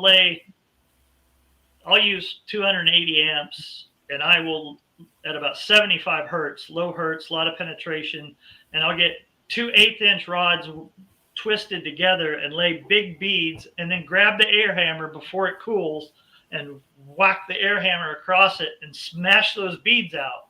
So what you're doing is, if you just let that bead cool, it would pull the aluminum in all the way around it because it's constricting.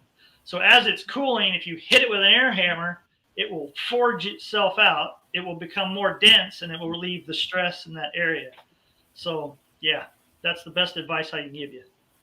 Do you have to reheat treat the head after you weld? In some cases, but only if you start from a raw casting. You can't take an existing running cylinder head and reheat treat because that cylinder head will warp, and you'll never be able to get it back. So, yeah, in some cases where I had to, in the old days, before we had the heads we have now, where I don't have to do this, in the old days when I had to weld a 1/2 inch on the deck, the whole deck, that would be a lot of metal. So you'd have to send that out and have it reheat treated. And what it would do is the cylinder head would pull up and warp out, and you'd have to remachine everything, just like it was a raw casting again.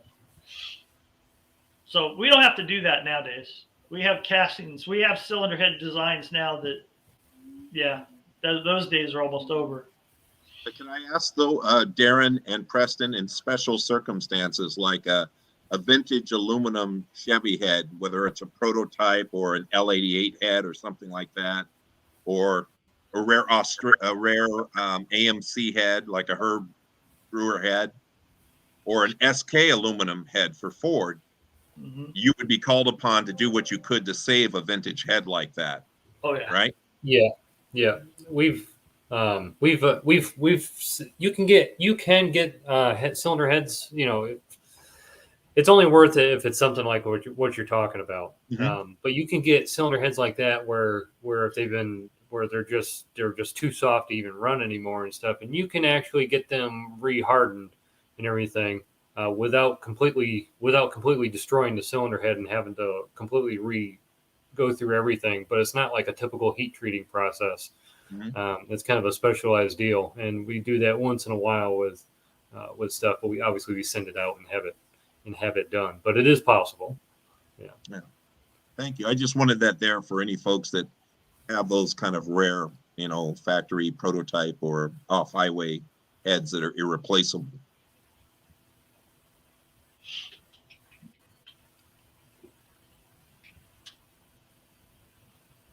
The old swirl port, high swirl port. Oh yeah, yeah, yes, yes, and yes. They did exactly what they were designed to do, and that's in those days when they had absolutely horrific combustion chambers. That was meant to instill as much mixture motion as possible to create usable low end torque, and that's exactly what they did, and they did a good job of it. Torque is about all they do. And then they sign off real quick because you only have so much energy. So they're taking all the energy of the flow and using it to swirl it. So that lowers your mass flow rate. So you get less air in the cylinder, but it's mixed real well. So it runs out of air very quickly. So it makes a lot of torque, pretty good mid-range, and it's done. By 5,000, it's over. It's over at 4,500 actually on those things. Here's kind of another Cleveland block question.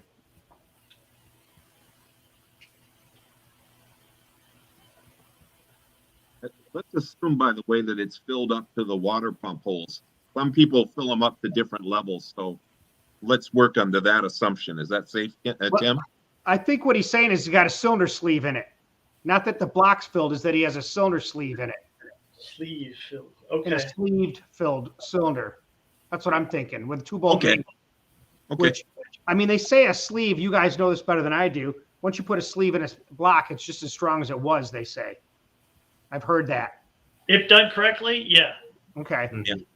But all Clevelands are the same. I mean, once you get to that 600 horsepower range, man, you better start thinking about doing something about it. They're just not going to hold up, you know, for a long time. And if you're going to drive it on the street, that's a whole different story. But, you know, look at that block that we did, that Darin did the heads on. It's made 775, and that's a 2-bolt main block, and it's still together.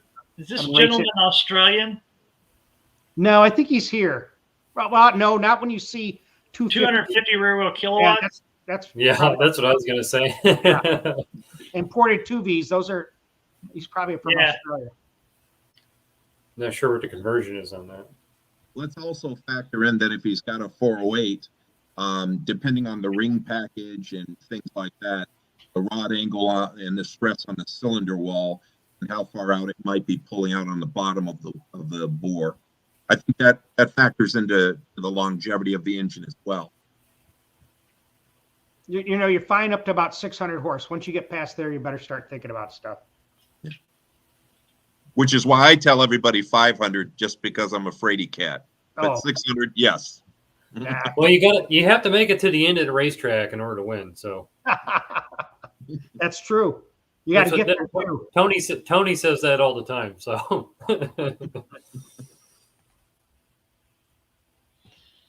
which splash zone do you epoxy use for most intake ports?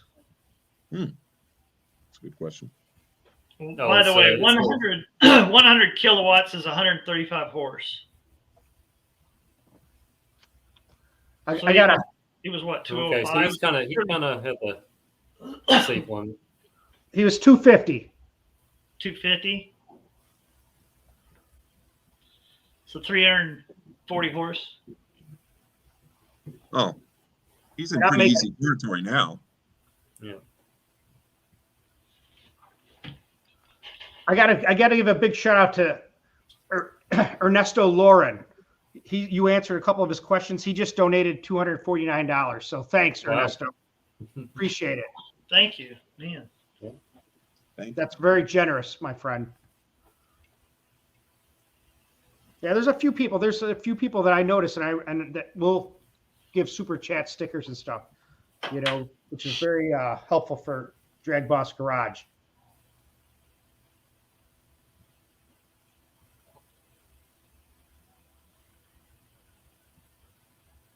Here's where you might know this guy, Darin, because I can't remember his name, but he's the one that developed the CHI 208 head on his wet flow bench. And you met him at Engine Masters. I just can't remember. You guys had dinner and stuff, and he was talking about it last time we were on. Okay.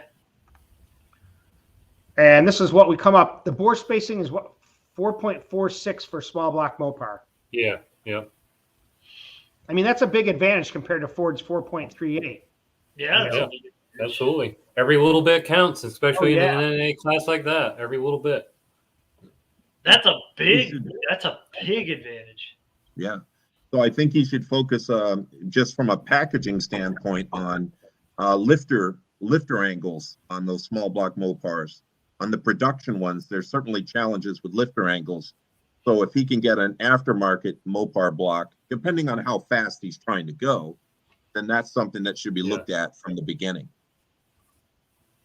If you're just doing a street strip, 1080 car, fill a 360 block and have a good time. Done in aircraft repairs also. Oh, cool. Now, I don't know if anybody knows this, but Darin has built a lot of aircraft engines too that have been those, speed trials or whatever. Yeah, I forgot aerobatic type the stuff. Formula One class. Yeah, it's crazy, Yeah. man. I developed the engine for Justin Metters, who's the world champion actually this year too, at Reno.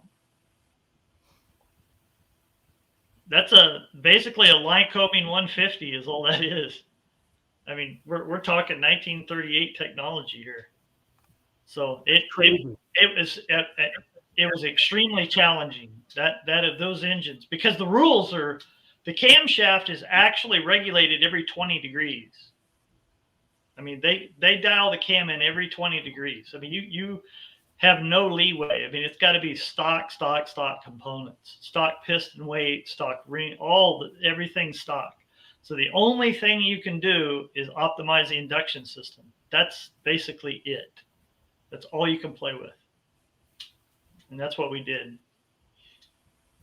Now, here's another part of the information from one of the questions we were given earlier. And I don't know if we can tie this together if we remember this, but they were talking about that engine and you didn't know enough information.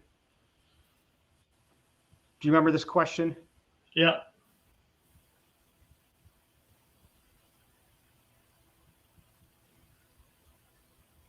Okay, when somebody says boost in the future, I always say either design the engine for what you're going to do now or design it for what you're going to do later and put up with the fact that it doesn't run that good now. Don't try to build something and then later on change it, because you're going to spend double the money. So with that being said, buy the better block, get the Dart block and be done with it, is what it looks like to me. Well, you can't beat the Dart LS-Next block. Come on. I mean, it's going to, just the block, the oiling system and the efficiency of that block itself is worth almost 20 horse over stock block. So, wow. That pays you right up front. A lot of gas port talk tonight. Jeez.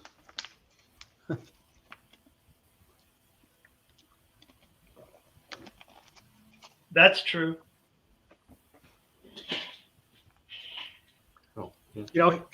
Here's a question I'll throw up there as we go down.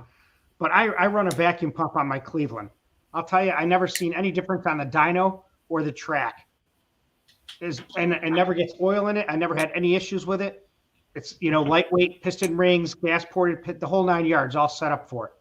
Low tension rings. Can you explain that? You've never seen an advantage to running the vacuum pump?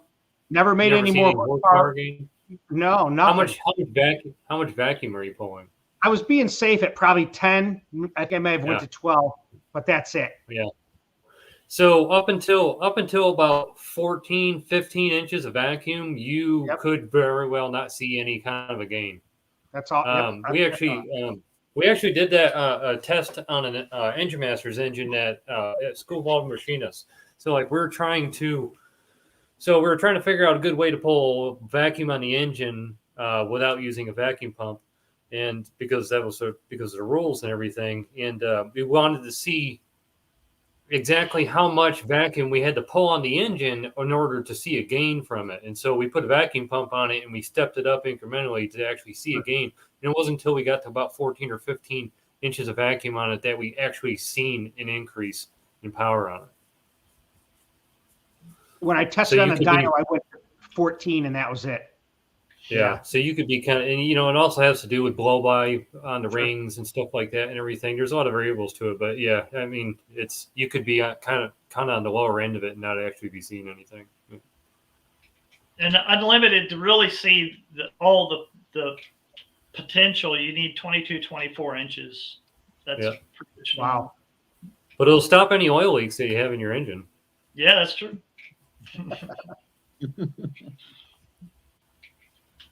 And I remember, Darin, you talked about this on our last chat, and I don't remember what you said about and then he's talking about the 427 tunnel port stuff for the FE motor for. Yeah. Well, the wet flow bench is at the time we figured out what was going on. We didn't have a wet flow bench, but what happens is when you have a port and you put something in the middle, you have air, but you also have fuel suspended in the air. And when the fuel that's suspended in the air hits that wing, it all compresses and then shoots out, and it all hits the opposite walls, and it just sheets the walls. So the chamber gets a lean hit.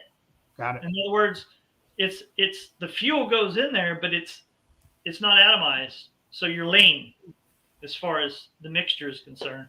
So you detonate, it detonates. And it was 150 horsepower down at 9,500 RPM. You couldn't get it. It was detonation sensitive. It burned the pistons, lift ring lands. It was absolutely horrific.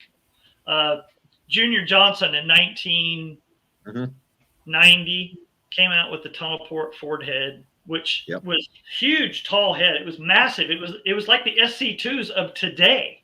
It was the most massive head I've ever seen. And it moved 400 CFM back then. Mm-hmm. It wouldn't scatter nothing. It wouldn't make any power at all. We saw similar results as well, Darin. We had 2 pairs of those that were ported by Diamond Elkins. That's an old school name, right? Diamond Elkins, right? Pretty formidable name at that time for porting. And they just wouldn't do what we needed to do to be competitive. And this was in a sprint car application, trying to kind of gum up against the Chevys and with a Ford in sprint car application. And we didn't bother taking it out. We didn't bother debuting it. It just wouldn't do enough on the dyno or anything else. So it was shelved and sold. It was 150 horsepower down. Mm-hmm. Yeah. It did. And it didn't do anything on alcohol either. Alcohol couldn't save it.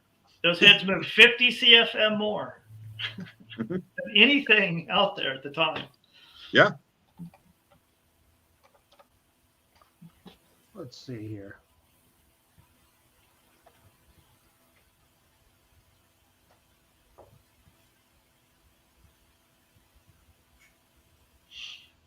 I'm sure there are slightly varying opinions on this, but it depends a lot on whether you're sleeving aluminum or iron, and what iron you're sleeving. Are you sleeving a white iron, a gray iron, or a compacted graphite? And what sleeve you're going to use in that. If you want to do the job right, you have to quantify that first. Then the press fit depends on the expansion and contraction. And most people will put the cylinder sleeves in with 1.5 2/1000 press, which distorts the whole block out. Doing this is an art. It really is. There are people that can put sleeves in, know how to do certain blocks, like somebody who's raced Superstock their whole life and knows a certain Ford block and what sleeve to use, to where when they put it in there with X amount of press, whatever they have deemed necessary for that particular block, it won't distort it at all. It'll be perfect. But that's something that you have to prove through trial and error on any given situation. General rule of thumb, if you put it in there with 0 press and some Loctite, you're good. There it is. Maybe a 10 press. Thank you. I know how they go in the process, but I've never done anything like that. I always wondered about that. You know, if you took a Cleveland, the big thing is boring it and putting 8 sleeves in it so you can go like a big bore, 4-125.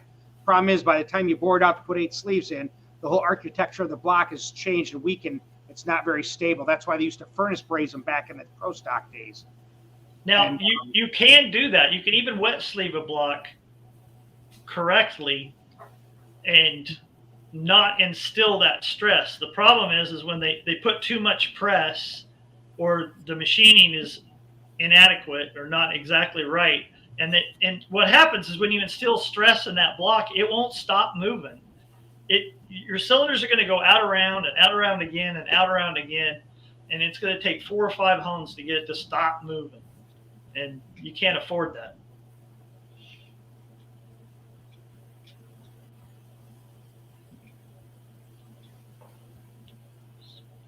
This is a follow-up about the LS block, the LS block that Dart makes. I think he's trying to compare it. He's trying to compare it, exactly. What do you think, Preston? As far as, I mean, just the fact you touched on this with the Dart LS Next block, just the rigidity of the block and everything like that. That's going to gain you power. Same thing with small block forward blocks. Absolutely, that's going to gain you power and stuff like that for sure. You should always try to run you should always try to run the better block that you can. I mean, a perfect example of that stuff is even a billet aluminum block. If you run a cast iron block compared to a billet aluminum block, they can be the same. They can be built the same way and everything, but that billet aluminum block will be 20 horsepower down. That's because of aluminum expansion, right? Versus cast. Yeah, it's just nowhere near as rigid and stuff like that. And then the same thing goes for really good blocks. You can have 2 blocks, both the same identical block, but one will make a little bit more horsepower than the other one. Well, we'll do this. That block that you got there by Tim Meyer is supposed to be the strongest aluminum block made. It's Alcoa Super Alloy. So we'll see how strong it is compared to cast. Yeah. With expansion when you adjust the rockers and stuff. Yeah, that'd be kind of interesting. I'm sure. It'd be a good test. I don't know what the expansion rate difference would be on it and stuff like that, but we'll see if we can prove it. Yeah. Hey, thanks, Bill. Bill Wolf, we appreciate it. Thank you so much. A lot of times when you're trying to re-engineer something like the Pro Mod blocks, they're made out of 6061. And 6061 is kind of a soft aluminum, I mean, it's strong, but its tensile strength isn't real high. It's rigidity. And so Maskin was thinking, hey, why don't I use this 2624? I forget the exact alloy, but it's basically the same alloy as they make pistons out of. Its tensile was twice as strong as 6061. So you're thinking, well, hell, this is increased rigidity and it's denser, so it's not going to dissipate heat as much. Everything from an engineering standpoint, we're thinking, oh, this has got to be better. It was a disaster. Wow. Yeah. You break blocks? It wouldn't hold the ring. It wouldn't hold a bore. For some reason, I think that we thought that the increased tensile, that the bore would distort and the block behind it would distort and not come back. So it would leave a void behind it. And then it would just go down from there. So the best laid plans and all. Yeah, best laid plans of mice and men. I never worked with Warren. No. Well, the only time I ever talked with Warren was in the pits. That was about it. Well, Rusty said he'd hook me up with him, so we'll get him on here for a live chat. It'd be kind of interesting to hear. Oh, yeah. Hell yeah. Hell yeah. Here's one for you, Reverend. Okay. 68 aluminum Cleveland block. Yeah, I believe that the prototype Cleveland aluminum block did come out in 68. October 22nd of 1968 is the casting number you'll see on most of those. And then the cylinder heads are only a month off, the SK cylinder heads. Not surprising you had to put 8 sleeves in them. All of the ones that I've ever possessed they were a dry sleeve, as I recall. A lot of work, yeah. Dan Gurney had the lion's share of those. Dan Gurney at All American Racers out here in Anaheim, out this way. Holman and Moody certainly had a reasonable quantity of them, and then Dino brokered a few as well. And Jack Roush had some, but he usually included them in entire complete long block builds or short block builds. But I remember those aluminum blocks very well, and would be happy to maybe do a video with Tim and show your viewers and you, Tim, what they look like. I believe that I have 2 of them still in storage. We may have to get one of those. Well, if you just go Pink Panther into my storage, you can take them. Well, they have the 68 block there. The first Cleveland block is sitting at BS right now from 1968. A thing of beauty. It couldn't be in better hands if it's at BES, right? Yeah, we'll see what we can do with it. Got to do something with it. Can't just. Well, these guys know about ring seal, right? That's where all the power is. Ring seal, right? That's right. Can have the best heads in the world, but if you don't have ring seal, it's lost cause. Yeah. I'm looking forward to seeing that as well. But I'll probably maybe in the future we'll do a video and we'll look at those old blocks from that Ford Indy program. Yeah, that'd be nice to see. That'd be cool. Happily. Well, look, guys, right now we're at 3 hours, and we said we wouldn't do that again. I know. I said, Darin, we'll think about 2 hours, then we'll maybe look at each other and maybe say, hey, let's think about being done. But I mean, I can't believe there's still 111 people on here. You know, and Preston's probably like, all right, I've had enough of this talk. 2 hours to listen to this guy. My girlfriend's leaving me notes over here on the wall, and I'm trying to read them. Buy her some shoes. That's say yes, honey, and buy her some shoes. That's my recipe. Great idea, shoes. Yeah. She just said that you got it figured out. Yep. There it is. Take care of the people. The Reverend's done a lot of marriage counseling. Okay. Shoes. Bingo. But, you know, we could sit here and keep talking, and there's a lot of people with questions. Well, there's not many more questions.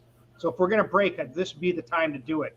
I think we should break. I think it's a we good can idea. always do this again. You know, that way we're not wearing it out. It's been a couple months since Darin and I talked.